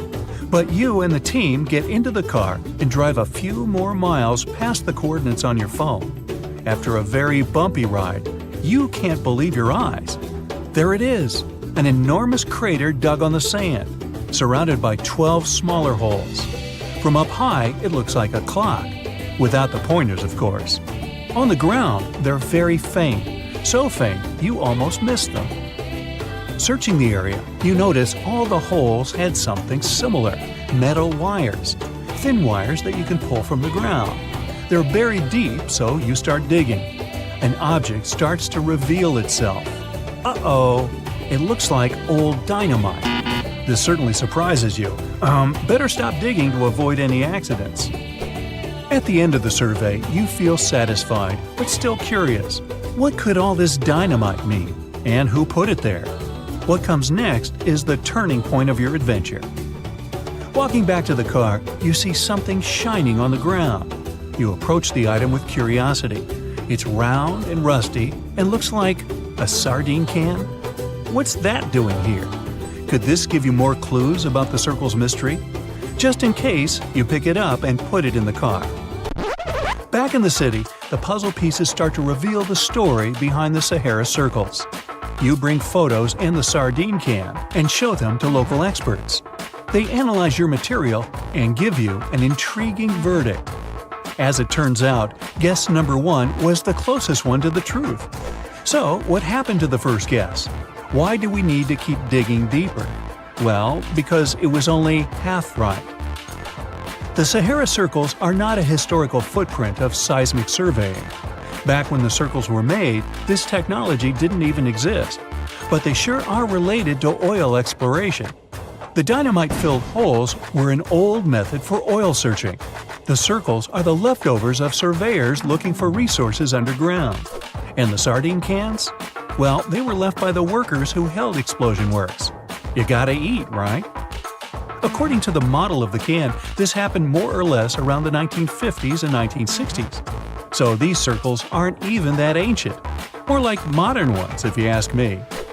Well. Hope you are glad you tagged along and helped unravel this mystery. See you in the next mystery-solving adventure. Look at that! What is that perfectly shaped ice circle doing in the middle of the river? How did it even appear there? For such a circle to form, the conditions must be very peculiar. So let's see if you can make a similar ice formation at home. Ice circles are also called ice discs and ice pans. They form in rivers, lakes, and creeks when ice gathers in the center of the body of water moved by an eddy. The thing is, random eddies tend to follow circular routes. And in the winter, ice crystals often gather in such slow-moving waters. As a result, they form circular discs of ice. The current doesn't let these discs move away, it just slowly rotates them in one place. As an ice circle turns, it hits other chunks of ice or the shore and gets lathed down until it's perfectly round. There's another way for ice circles to form. When a body of water gets covered with ice, a current traveling underneath might break off a chunk of ice and start rotating it until it's shaped like a circle. These discs can be really large, up to 50 feet across. Another amazing ice phenomenon is called penitentes. These are snow formations found at very high altitudes. Numerous and closely spaced, they look like long, thin blades of hardened snow or ice that point towards the sun. These icy spires grow over snow-covered and glaciated regions in the dry Andes at a height of more than 13,000 feet. Some penitentes are just several inches tall, while others reach 16 feet. That's around 3 human heights. Such jagged structures form due to the process called sublimation. It's a bit similar to melting, but in this case, the sun turns the snow directly into vapor without melting it first. In other words, the ice skips the liquid stage and goes from its solid form to gas. Curved areas of the surface heat up and sublimate faster than others, forming dents. That's how penitentes get formed, and that's why they lean in the direction of the sun's rays. Now, this is called rabbit ice. And isn't it cute? This phenomenon has other names too. Ice flowers, ice wool, ice ribbon. Pick whatever you like. I'll stick to rabbit ice. It forms when the air has cooled down to freezing temperatures. But the ground hasn't frozen yet. Sap in the plant stems expands while freezing, and it causes cracks along the stem. What happens next is water gets drawn out through these cracks. It freezes once it comes in contact with the air. This process forms super thin layers of ice, creating something that resembles ribbons or petals of ice. The same phenomenon happens with woody plants, but in this case, the ice is even thinner, more hair-like. These ice formations are incredibly delicate, so if you want to see rabbit ice, look for it in the early morning in shaded areas. You can find frost flowers floating on the surface of a newly frozen lake or sea. In 2009, a team of scientists from the University of Washington was sailing near the North Pole. That's when they discovered a large field of these pretty ice formations. But the best thing was that when they melted a few of these blossoms, they noticed that the water contained an unusually large number of bacteria. But how do these amazing ice formations appear? The air must be extremely cold, colder than the surface of the ocean, and very dry. When the air is so different from the ocean, its dryness pulls some moisture out of the water. The air gets humid, but just for a while. The cold makes the water vapor heavy. No wonder the air wants to get rid of this additional weight. So, crystal by crystal, the air turns back into ice, creating delicate flowers, sometimes reaching up to 3 inches in height. The ocean literally blossoms. Needle ice also has many names, and the most creative of them are frost columns, ice fringes, and ice castles. This type of ice occurs in a similar way to rabbit ice, but the water gets drawn out from the soil surface through narrow capillaries. All this water freezes in needle-like columns. At first sight, these formations look like baled hay, but made out of snow. And actually, it's quite an accurate description. You know how hay gets rolled up into large balls? Well, the same way snow rollers form. The wind blows a chunk of snow along the ground. As it rolls, it picks up even more snow, growing in size. Snow rollers are usually cylindrical and hollow inside because the very first layer of snow often flakes away as the roller moves. These snow formations can get up to 2 feet in diameter. They occur when the temperatures are near melting and there is a fresh layer of fluffy snow on the ground. Oh, and it shouldn't stick to the surface it lies on. Don't forget about the wind either. It should be strong enough to make the roller, well, roll, but not too strong to break it apart. These conditions sound rather precise. That's why snow rollers are so rare. But it's not only ice that creates amazingly beautiful things. Fire can do it too. Look at Pele's hair. These thin threads may look golden and pretty, but they're very dangerous to pick up. The wind sometimes catches small droplets of lava coming from active volcanoes. These droplets get carried miles away from the vent and are stretched into super thin glass wires, also called hair lava. Some strands can be as long as 6 feet. Have you warmed up yet? Then it's time to cool down again. On March 19, 2018, the inhabitants of Alabama had to run for their lives not to be hit by huge chunks of ice falling from the sky. It was the infamous hailstorm of Alabama, which caused millions of dollars worth of damage. After the hailstorm, it looked as if the place had been thoroughly trashed by savages. Broken shop windows, smashed car windshields, broken billboards, and holes in roofs. But what made researchers really excited was a hailstone found near the town of Cullman, Alabama. This softball-sized monster was more than 5 inches across and thus set a new state record. Now, look at these pretty bubbles. They're pockets of highly flammable and combustible methane gas. Trapped underwater, this gas forms psychedelic landscapes and stunning patterns. Typical for northern latitude lakes, such as Lake Abraham in Alberta, Canada, these bubbles appear when animal remains, leaves, and plants fall into the water and get consumed by bacteria. These bacteria later excrete methane gas. But don't fall for the beauty of this phenomenon. When spring comes, the ice melts and the methane bubbles start to fizz and pop in a most amazing fashion. But if you happen to light a fire in the area, everything may go boom. Imagine surfing a perfect wave when it suddenly freezes. Well, it sure sounds creepy. Luckily, such things don't happen in life, right? Wrong. You can see mind-boggling frozen waves in Antarctica. These waves occur when the ice gets compressed and the ever-increasing pressure squeezes the air bubbles out of it. As for the beautiful blue color, it's the result of the ice melting and refreezing. And a bonus for you, frozen Niagara Falls. In 2018, the legendary waterfalls located at the border between New York State and Ontario, Canada, managed to shock everyone into silence. Tourists who arrived to admire the power of the roaring water were astonished to find Niagara Falls frozen. Jumping ahead of myself, the waterfalls weren't frozen per se, since such a feat is impossible for a mass of flowing water that huge, but microscopic water droplets that got airborne off Niagara Falls, as well as the mist, formed a crust of ice over the rushing water.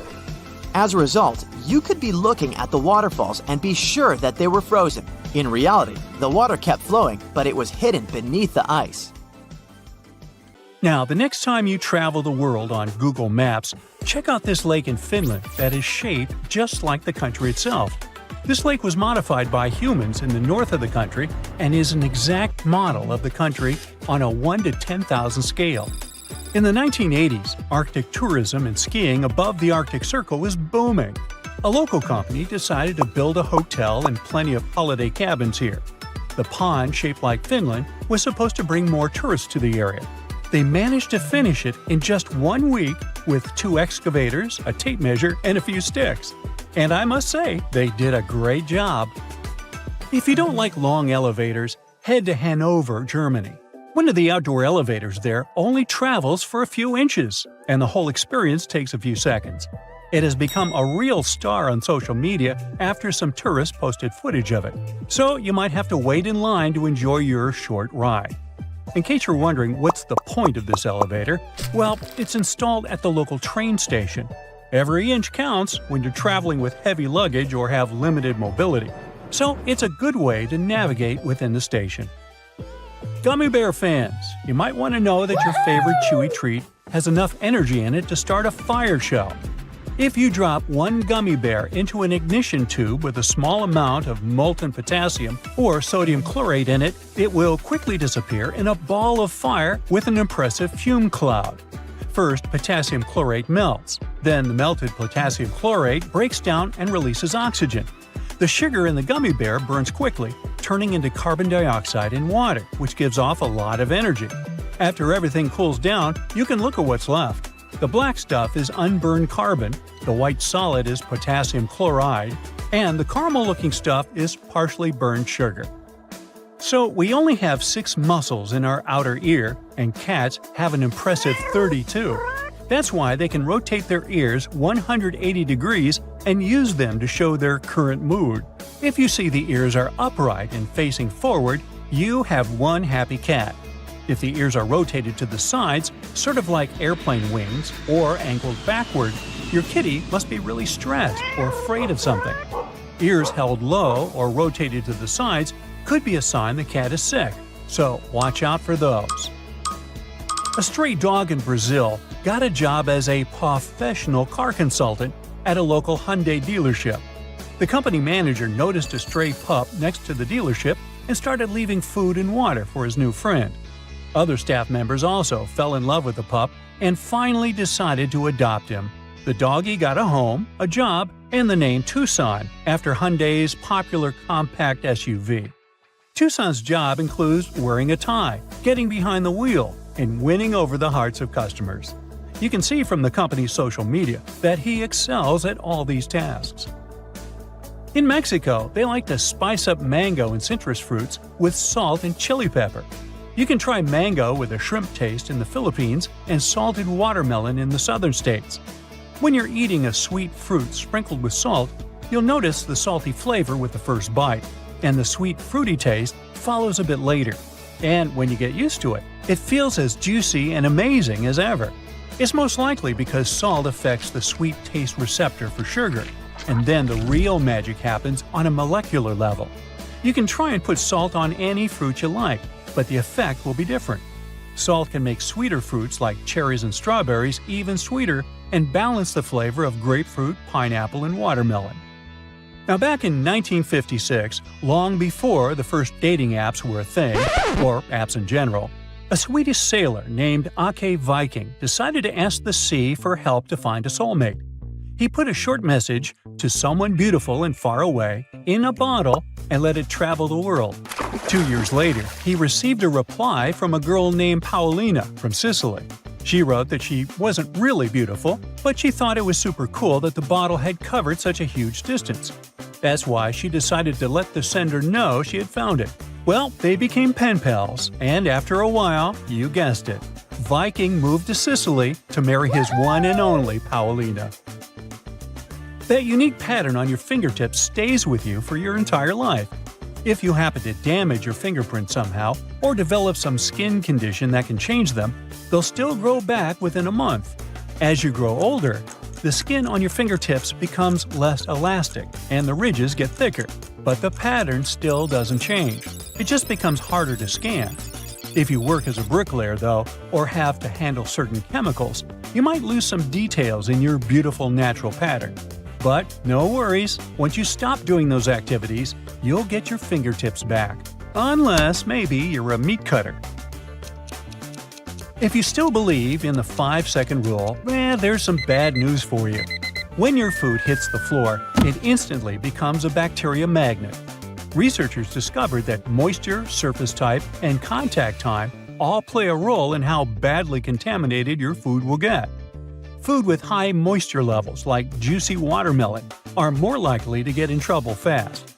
In a different study, researchers swabbed the floors around the University of Illinois in a lab, hall, dormitory, and cafeteria to see how many organisms they could find.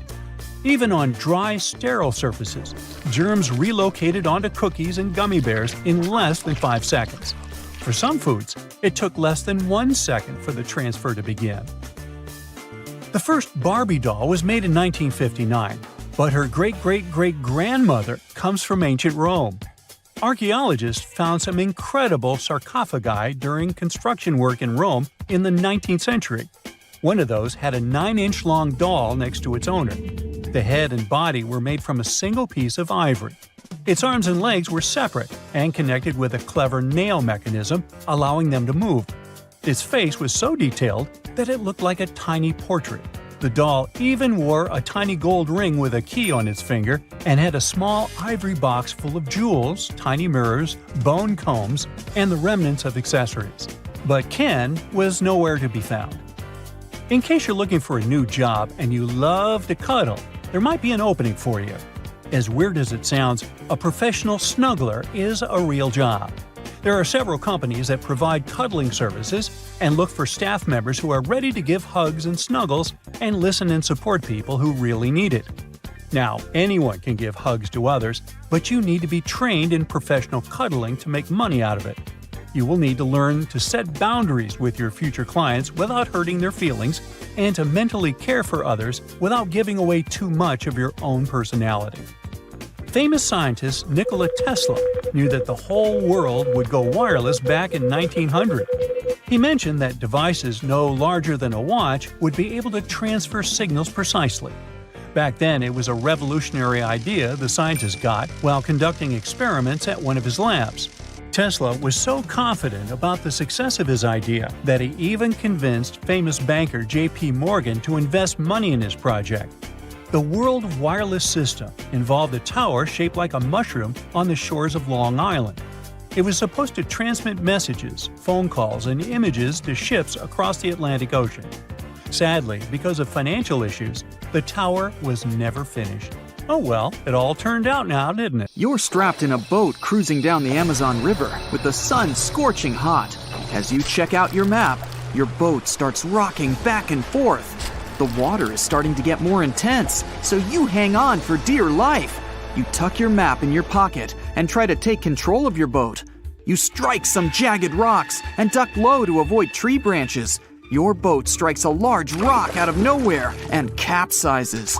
You're swimming in the murky green water. While you're trying your best to get ashore, your boat gets washed away. Underneath the water lies a whole new world of bizarre and dangerous animals. Candiru fish are snake-like creatures that can grow up to 16 inches long. Arapimus can weigh more than an adult male and are taller than most basketball players. They're the biggest freshwater fish in South America. They have a hybrid gill system that forces them to pop up to the surface every 5 to 15 minutes to breathe in oxygen for their large swim bladder. You swim out of the raging water and dry yourself off. Oh no, your map is completely soaked. There's no way you can get to your destination without it.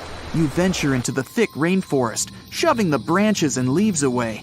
As you get deeper, you notice something on a tree. It's barely moving, but it's got sharp claws and a raggedy coat. It stretches its arm to another branch and tries to pull itself up, ever so slowly. Sloths sleep more than half their days and only head down from trees once a week. They're so motionless, they sometimes grow algae and moss on their fur. The rainforest gets denser with each step until there's barely any sunlight illuminating the path in front of you. You notice a figure following you. With every branch you step on, you can hear a faint sound right next to you creeping around. You start walking a bit faster, and the sound catches up with you. You make it out of the dense part and tread along a narrow path until you reach a cliff. You can't walk normally here, so you pin against the wall and walk sideways to cross the hills. You slowly move across with the river 30 feet below you. You move your right foot, and some rocks fall into the river. You keep going and misstep. You're about to fall, but you hold on to a large tree branch and pull yourself up. You notice a couple of colorful poison frogs inches away from your fingers. Touching any of these frogs can be extremely dangerous and harmful, despite their amazing color patterns. The golden poison frog is one of the most poisonous animals in the world. One of them hops right next to you, so you let go of the branch and fall back in the river. The river is washing you down until you reach a calm current. Underneath you is a swarm of piranhas swimming with their sharp teeth. The red color on their skin is unmistakable, so you swim off like an Olympic athlete. Piranhas will eat anything that gets in their way, no matter the size. You grip onto a log and climb up a small rock to catch your breath. There's a huge electric eel underneath the rock. Despite their name, they're more related to catfish than eels. They use their powerful 600 volts of electricity to defend themselves and catch food. You're stuck, unless you're like the common basilisk that can run on the water like a jet ski. These incredible lizards have special webbing on their toes and can run the distance of a basketball court.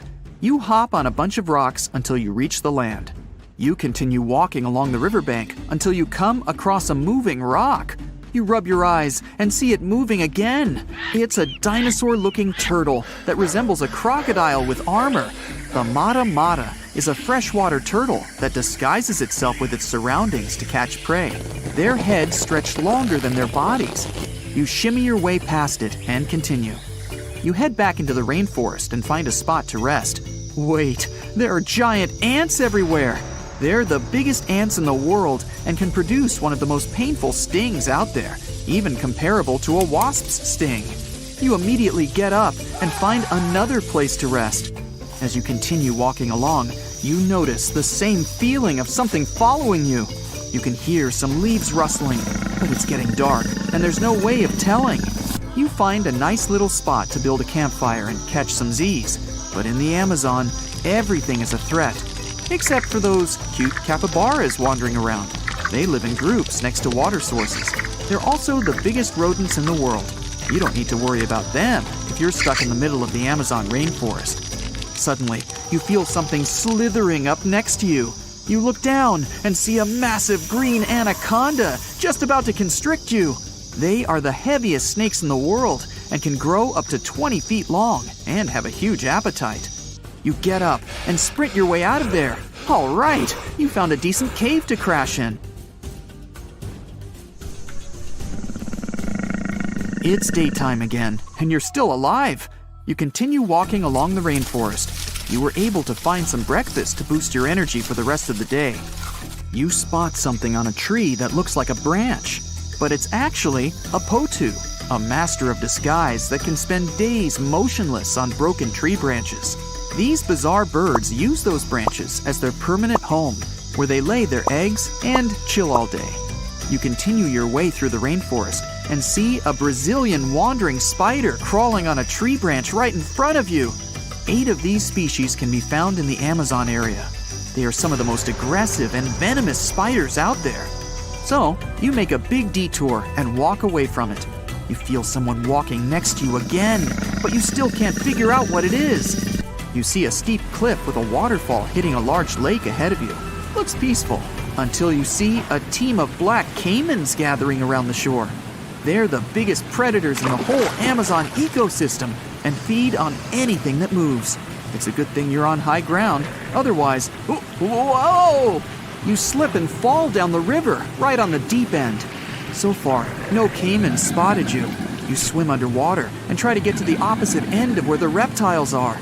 As you climb out and dry yourself off, you notice some large black spots on you. You try pulling them off, but they've latched on pretty hard. The Amazon giant leech finds its target by tracking movement and shadow. Once they attach themselves to the skin, it's extremely difficult to extract them. The best way to do so is to slide your finger next to its mouth and pull it off slowly. Ugh. You manage to get them off your body and see that the caimans are swimming towards you. You're pinned to the wall with the lake of hungry reptiles approaching. Suddenly, a pink dolphin jumps out of the water and splashes all over them. They can grow larger than humans and are the celebrities of the Amazon. Scientists think they get their color from the blood capillaries on their skin. The Amazon even has bull sharks swimming around. These carnivorous giant fish are threatening to humans and can swim in both saltwater and freshwater. These sharks prey on anything within their reach, including other sharks. The dolphin distracted the caimans, so you climb up the cliff and try to find the best way to escape. Opened jaws waiting for you to fall into the pit are right below you. You're lucky enough to escape to the top, but as your arms pull you up, the first thing that you see is a jaguar looking straight at you. It's the creature that's been following you this whole time. You get up while it starts circling you, timing its strike. You know that you can't take on a jaguar, nor can you outrun it, so you grab a large tree branch from the ground to defend yourself. It jumps at you, but you duck down in time. The jaguar lands in the water far away from the caiman crocs. It's a good thing these large kitties are excellent swimmers. You pick yourself up and continue. And to your surprise, you find your boat again. You fix it up and sail your way out of the Amazon. Whew!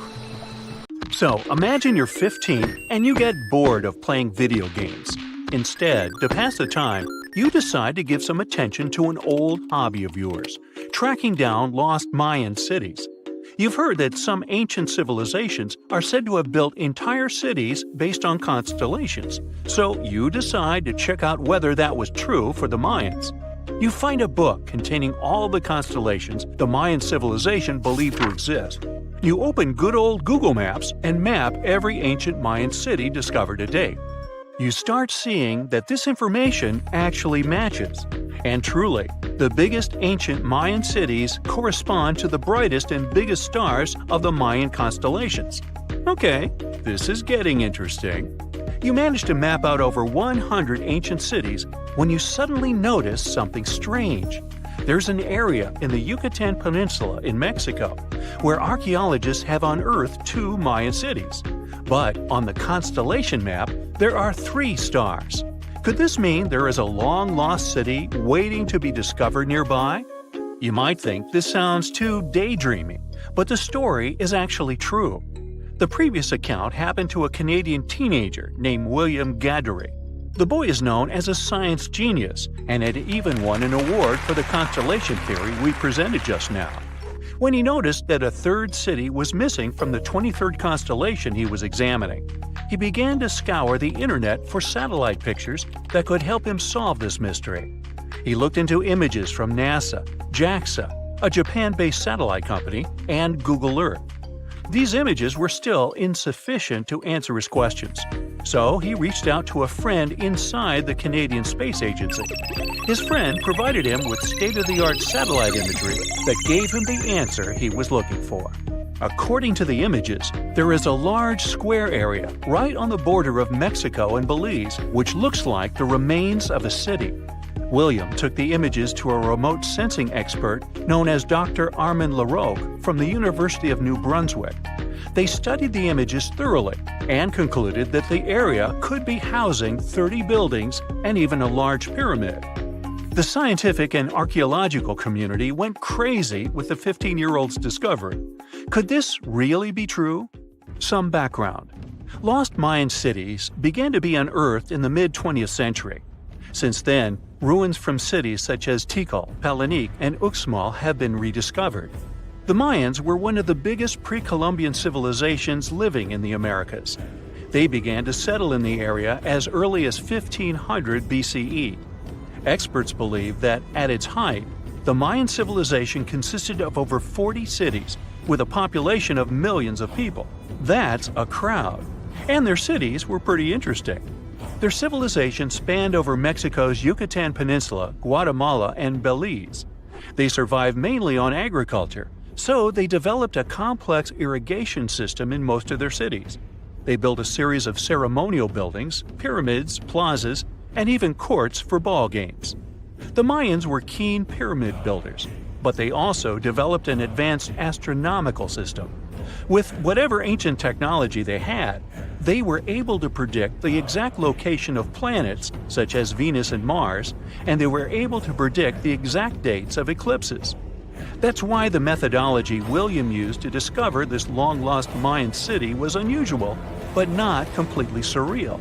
The Mayans were keen astronomers, so it wouldn't be too strange that they built their major architectural feats in relation to the sky, would it? And they wouldn't be the first ones to be doing so. There is a famous fringe of Egyptology dedicated to studying how the Giza pyramids were built in perfect alignment with the Orion constellation, meaning that each pyramid was purposely built to align with one of the major stars of Orion's belt. According to William, he first had the idea to look at the Mayan constellations because he couldn't understand why the Mayans built their cities where they built them. Most major cities, such as Chichen Itza and Uxmal, aren't near any rivers or significant bodies of water.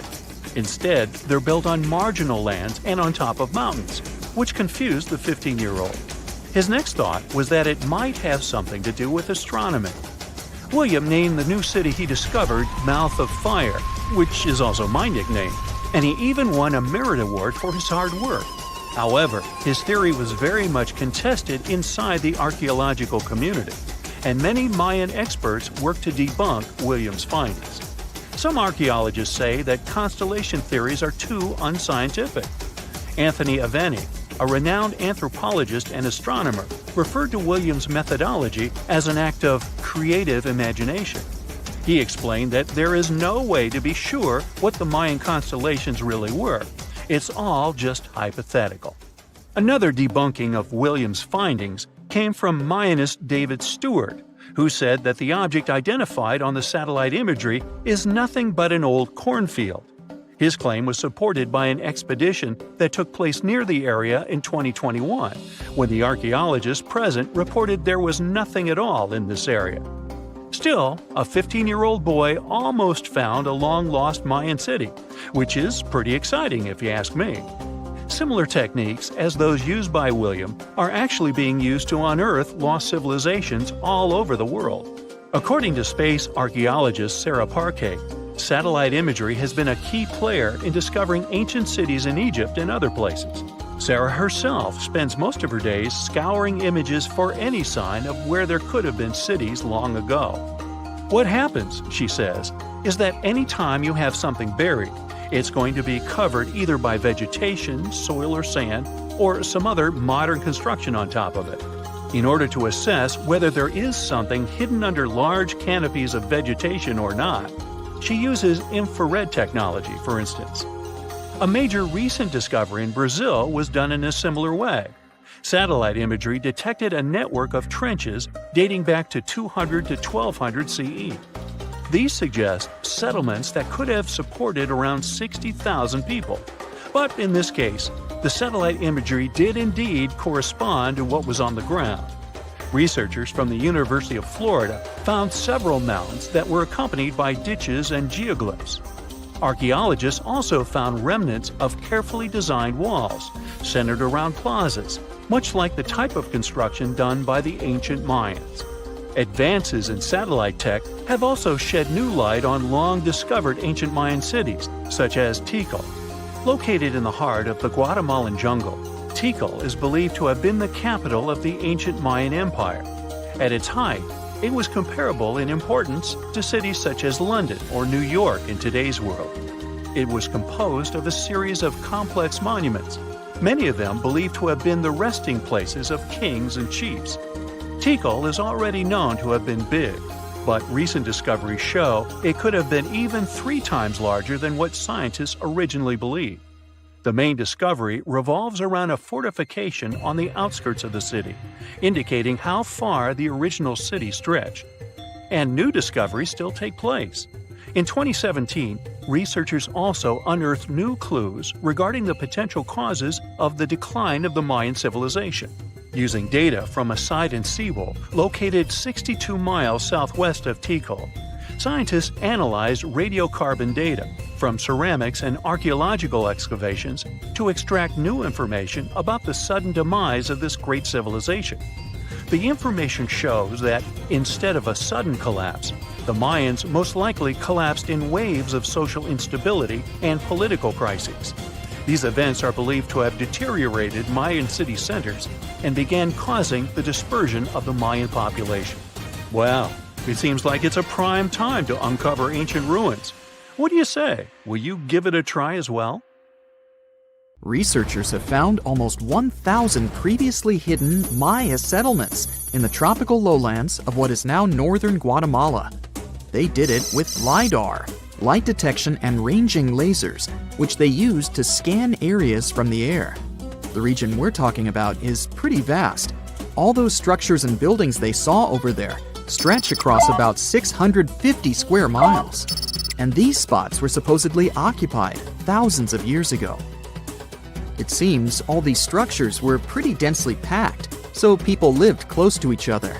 They had at least 417 ancient villages, towns, and cities where they could identify boundaries. These structures and buildings were actually a part of a state that looked like a kingdom. Some of these settlements were built as sports courts, civic, ceremonial, and religious centers, and residential homes. There were also massive palaces, platforms, dams, pyramids, and causeways across that area. People who lived there also had reservoirs where they collected water. So, they needed the power to organize thousands of specialists and workers.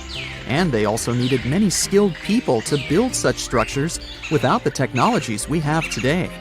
They needed lime producers, architects, mortar and quarry specialists, lithic technicians, those who took care of legal enforcement, and other important roles to establish the true community. This cool laser scanning system researchers used while exploring this area can even penetrate very dense ecosystems and vegetation. The light bounces off different surfaces and then creates a digitally reconstructed map. This map is based on how much time it takes for the pulses to get back to a receiver. So, with this laser system, they discovered there were also lowlands for agriculture. So why exactly did the Mayas settle in this region? It was a specific area. Plus, it was hard to build such an amazing kingdom in a tropical rainforest climate. Back in the old times, ancient peoples had mostly inhabited areas in drier climates. Over there, they would build water resources, which were some sort of the basis of society and a source of life. An example of this is Teotihuacan of Highland, Mexico, although they did have a couple of navigable rivers they could use for transport and trade. But these rainforest areas had their advantages too. The Maya used natural resources like limestone, which was their primary building material, salt, and the volcanic rock obsidian, which they used for different tools. Also, they managed to find enough dry land to live and build homes there. The lowlands were seasonal swamps called bajos, and they were perfect for agriculture because of the fertile soil. Generally, the Maya built settlements that could endure rainy periods too. They were ready for different circumstances, including flood and drought, which is something you could see in how they built houses. Their architecture was also one piece of evidence that showed their community was like a centralized kingdom-like state, which shows they stuck together through tough times. The Mayan Empire was very powerful, and it reached its peak about the 6th century CE. They were excellent at pottery, agriculture, writing, mathematics, and calendars. They were the ones who created complex calendar systems, such as the calendar round, which is based on 365 days. Although some believe the Mayan calendar predicted December 21, 2012 would be the end of the world, it was just a coincidence with the end of a certain full cycle. They would call it the long count calendar, and it lasts 5,125 years. The Mayan people left behind an impressive amount of astonishing architecture and symbolic artwork. Most of their stone cities ended up abandoned by 900 CE. No one still knows why the Mayan civilization in that area collapsed, although there are some theories. Some think that by the 9th century, these people had exhausted the resources around them to the point that they could no longer feed and sustain such a big population. Others believe some city-states didn't get along that well, so they broke down the traditional system of power they used to have. Some say it was all because of a very long period of drought. It could be a combination of all these factors, though. But one Mayan city, located on an island, even survived until the 17th century. It was long after the rest of the Mayan civilizations had been destroyed or abandoned. If you're a traveler, you might know the town by its modern name, Flores. Scientists believe about 2,000 people lived there. The earliest Maya people were farmers. They cultivated crops like beans, squash, corn, and cassava. As they had many interesting ingredients, they created hundreds of cool recipes. Many of those are still present even today. For example, in modern Mexican cooking. And especially popular are papayas, cacao, avocados, squash, pineapples, chili peppers, beans, and so on. Even though the Maya mostly practiced a kind of primitive type of slash-and-burn agriculture, there is also evidence of them using some more advanced farming methods, like terracing and irrigation. And they were big chocolate lovers. More than 3,500 years ago, the Olmecs of Mesoamerica probably turned out to be the first to realize that it takes some work for us to get such a cool thing as chocolate. But the Maya were the ones who turned it into a true form of art. Scientists found out about it when they found cacao in Mayan pottery. Their chocolate would be mixed with honey, water, cornmeal, and chili peppers. That's how you get a spicy, savory, hot chocolate beverage you can try even today in Mexico and Central America. Also, they used written language in their books. Their paper was made from fig tree bark, and using strips of that paper, they created a large library of books.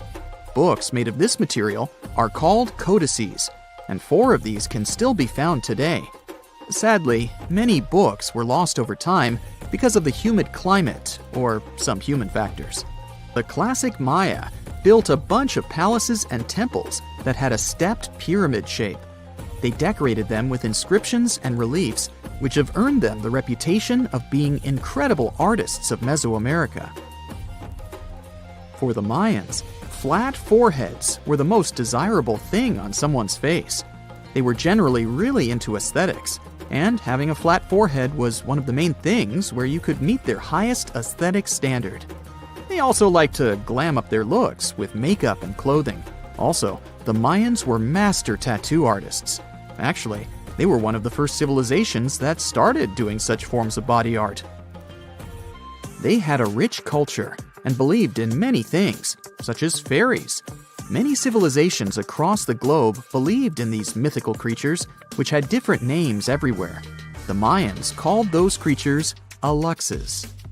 They would make sculptures of aluxes from wood or clay, take them to the forest, and hide in some secret spots. The Maya believed these sculptures would come to life during the night and take the role of guardians of their land, animals, and crops. The Maya believed caves were entrances that led to the underworld. you can even visit some of these caves if you like. For example, you can explore the jungles of Quintana Roo and Yucatan near Cancun. There are many spots where researchers found artifacts the Mayans had left behind. They were one of the first cultures that learned how to use rubber latex and make, for example, rubber balls for the many interesting games they had. They used natural latex and then probably mixed it with some other natural substances. That's how they came up with the bouncy balls they played with. They also built cool steam baths. The Maya had structures made from stone that looked like something we know today as bathtubs. Plus, they were building heated stone structures we know as sweat houses. Researchers found these in El Salvador and Guatemala, and they were previously hidden under volcanic ash. Phew! This summer has been turning up the heat like never before. We feel like roasted marshmallows on a sizzling grill. Yes, the world is getting hotter, but some regions have always fought with high temperatures. It turns out people had some inventions to keep themselves cool in ancient times too. Some of them are still functioning, even 3,000 years later. Let's take a look at how people saved themselves from heat throughout history. So, put an ice cube into your cold drink and get ready to hear how people survived the heat. Speaking of ice cubes, do you know that the Persians made an ice storage system? In the deserts of ancient Persia, people had an out-of-the-box idea about how to prevent their food from turning into a melted mess. These ingenious Persians stumbled upon a physics trick that allowed them to create ice in the middle of the desert. They called these cool structures yakhchals, which basically means ice pits. These ice pits were not your ordinary coolers. They were like secret underground fridges. They looked like dome-shaped mud brick structures on the outside, but inside, it was a whole different world. These ice pits had an evaporation cooler system that worked like magic. At night, when the desert cooled down, Persians made use of the radiative cooling effect. They set up cleverly designed trenches to hold thin layers of water. The water froze, defying the desert heat. Then there were underground square storage areas. The Persians collected the melting ice water from these cool trenches, and during the night, they froze it again, making the most of the desert's natural chill. To add to the cooling effect, they built a wall to shade the storage areas from the hot midday sun. And that's not all. They had this fantastic wind-catching contraption called a badger that caught the breeze and directed it right into the ice pits. Fresh air plus ice. Cool breeze. A winning combo. They even had intricate water channels called qanats to bring water to the ice pits and homes all the way from the nearby mountains. As time passed, these yakhchals faded into history and modern technology took over. But hey, there's good news too. Some awesome folks in Iran are restoring these ancient coolers. So, if you ever find yourself in the desert, don't forget to pay a visit to these marvelous places and witness the genius of the ancient Persians firsthand. Now, I want to focus more on the wind catchers because they don't just help make ice cubes. They actually function as a cooling system as well. Back in the day, those clever architectural wonders were all the rage in places like Persia, modern-day Iran, Egypt, and the Middle East. Imagine tower-like structures with openings at various levels strategically placed to harness the power of nature's breeze. These openings were like magical portals for the wind. They captured those refreshing gusts and guided them right into people's living spaces. Basically, they were natural air conditioners.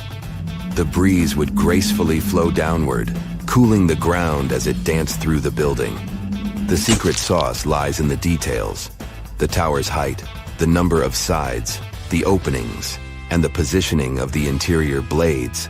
Everything plays its role in how efficiently the wind towers work out. Thanks to these wind catchers, ancient societies could enjoy comfy indoor temperatures without sweating. Can you imagine living in those times? Feeling the gentle breeze whisking through your home, keeping you feeling fresh and chilled out? The Persians are often credited for inventing these awesome wind catchers. But hey, don't forget about Egypt. There, you can find traces of similar structures dating all the way back to 1300 BCE.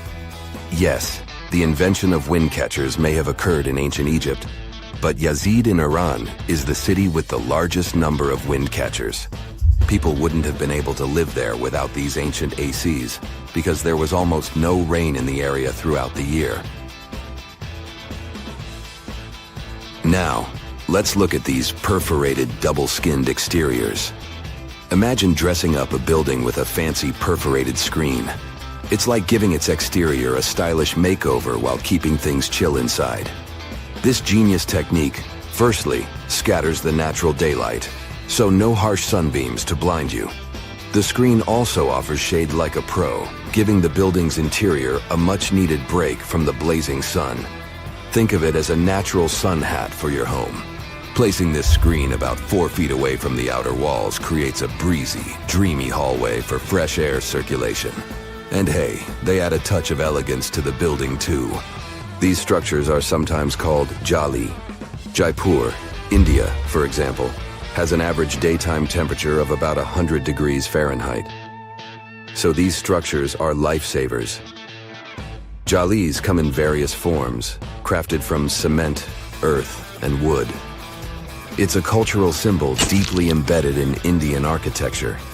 You can find its captivating presence in iconic historical buildings like the majestic Taj Mahal and the Grand Red Fort in Delhi. But hey, it's not just a thing of the past. It's still rocking modern architecture scenes, and its charm has sparked creativity in artists and designers worldwide. It adorns the building's exterior, its cross-section showing a larger opening on the outside and a smaller one on the inside. This is where the Venturi effect steps in to show off its physics prowess. As the air flows through the narrowing passage, it picks up speed, creating a difference in pressure between the inside and outside of the building.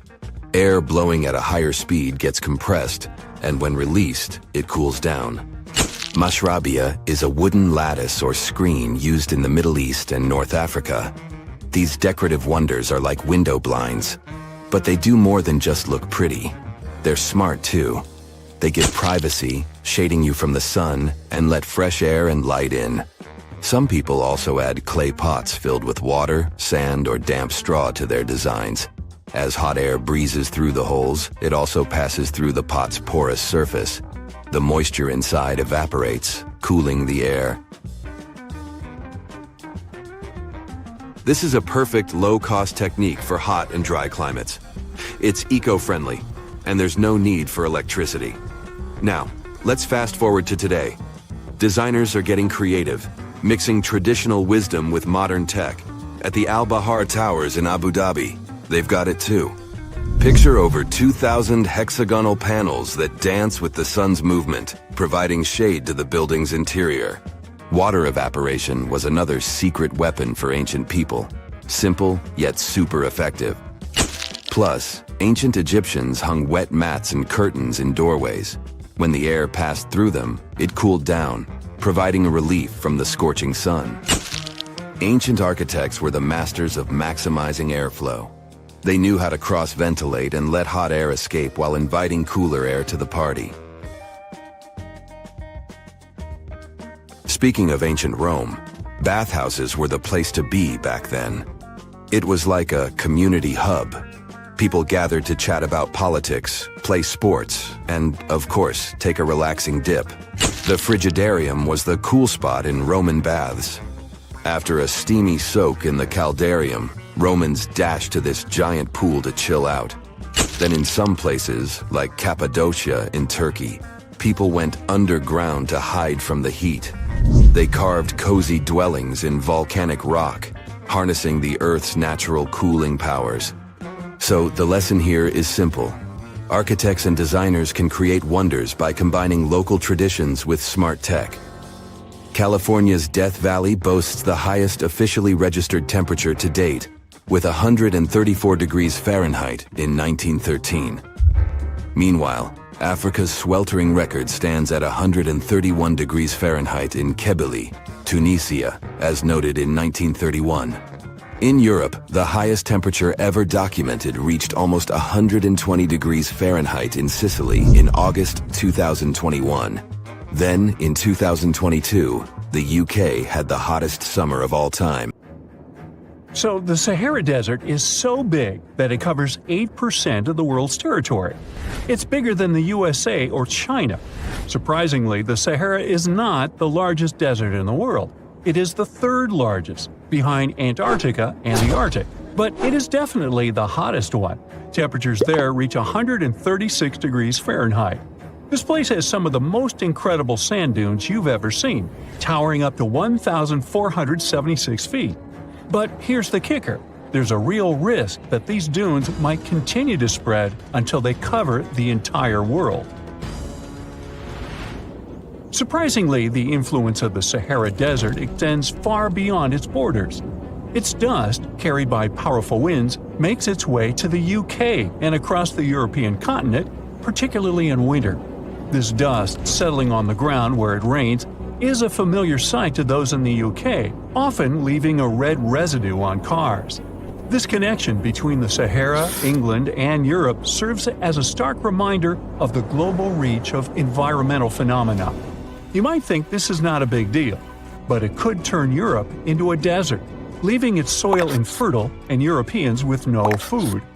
Soil is a fundamental aspect of human existence, just as crucial as clean water and air. Without it, we're left with nothing but a bleak and barren landscape.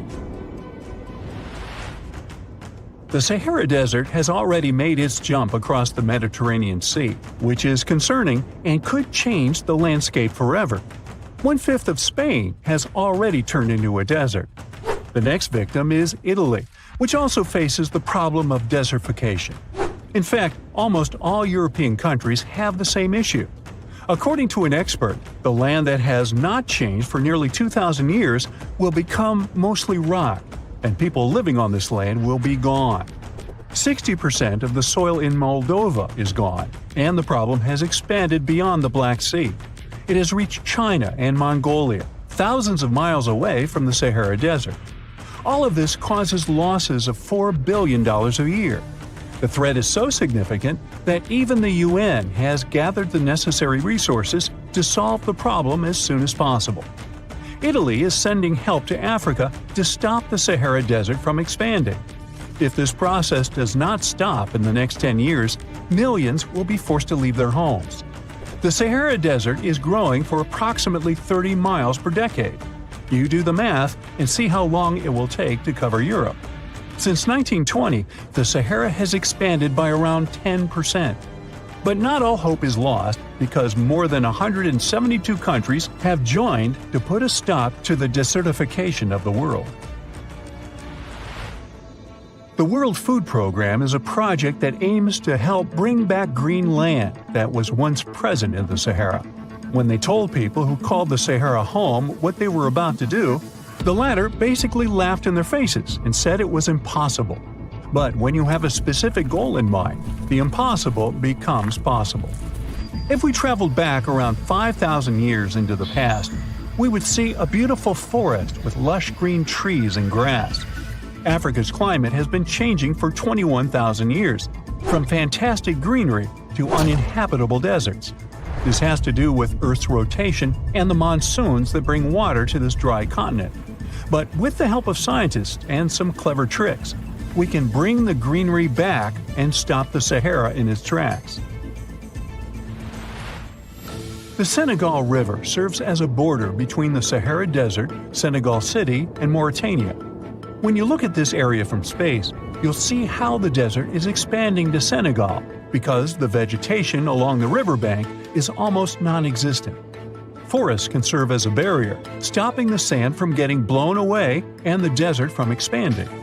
An effort to create a great green wall is being made, and how they do it is actually quite impressive.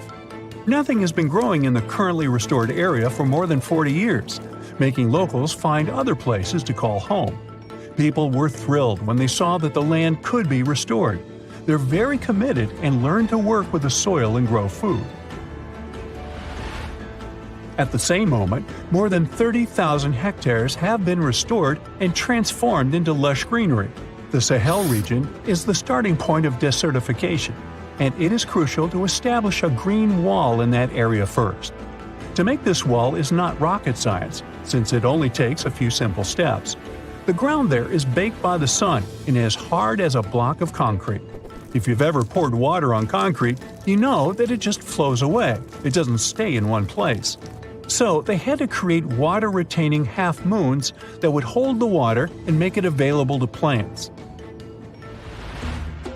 When you learn about how these half-moons work, you might say, how did they not think of that sooner? Actually, this technique is ancient, and it was once implemented in Sahel, but it was lost over time.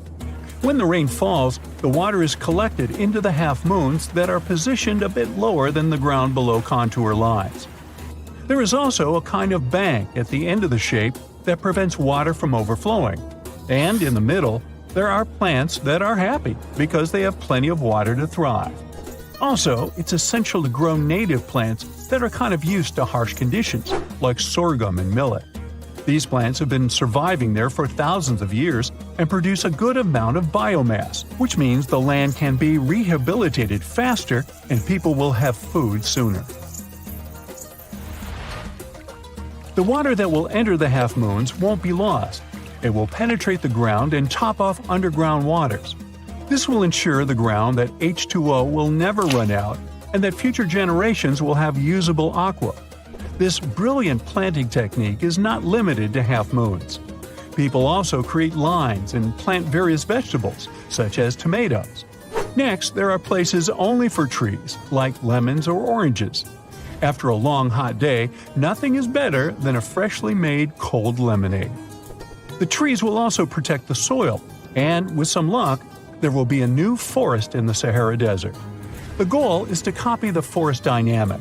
Start with small plants and gradually expand to bigger plants that are more useful than the tiny ones. They are aiming to plant more than 10,000 trees. Right now, many people are leaving the Sahara after the rainy season, going to cities or leaving Africa altogether. At this time of year, villages are like ghost towns. Only animals can be found there. Most people are gone. I mean, who would blame them? Nobody wants to live in the sand where nothing grows. Luckily, with all this new, old technology being developed, many people are slowly but surely returning to their land and starting to work in agriculture. The best thing is that there are no brutal winters, so plants grow 12 months a year, and people can always have food. People are becoming more social because now everybody stays in their villages and doesn't travel much. If this project works out, Africa will be saved, and the world won't turn into a giant desert. You find yourself in Africa, land of unique wildlife, home to a great variety of cultures and languages, and, first and foremost, host to the world's largest hot desert, the Sahara. It's daytime, and you are thirsty for some water and shade. You've been walking for days, trying to find one of those precious-looking oases. You feel you're near, but the horizon just keeps stretching and stretching.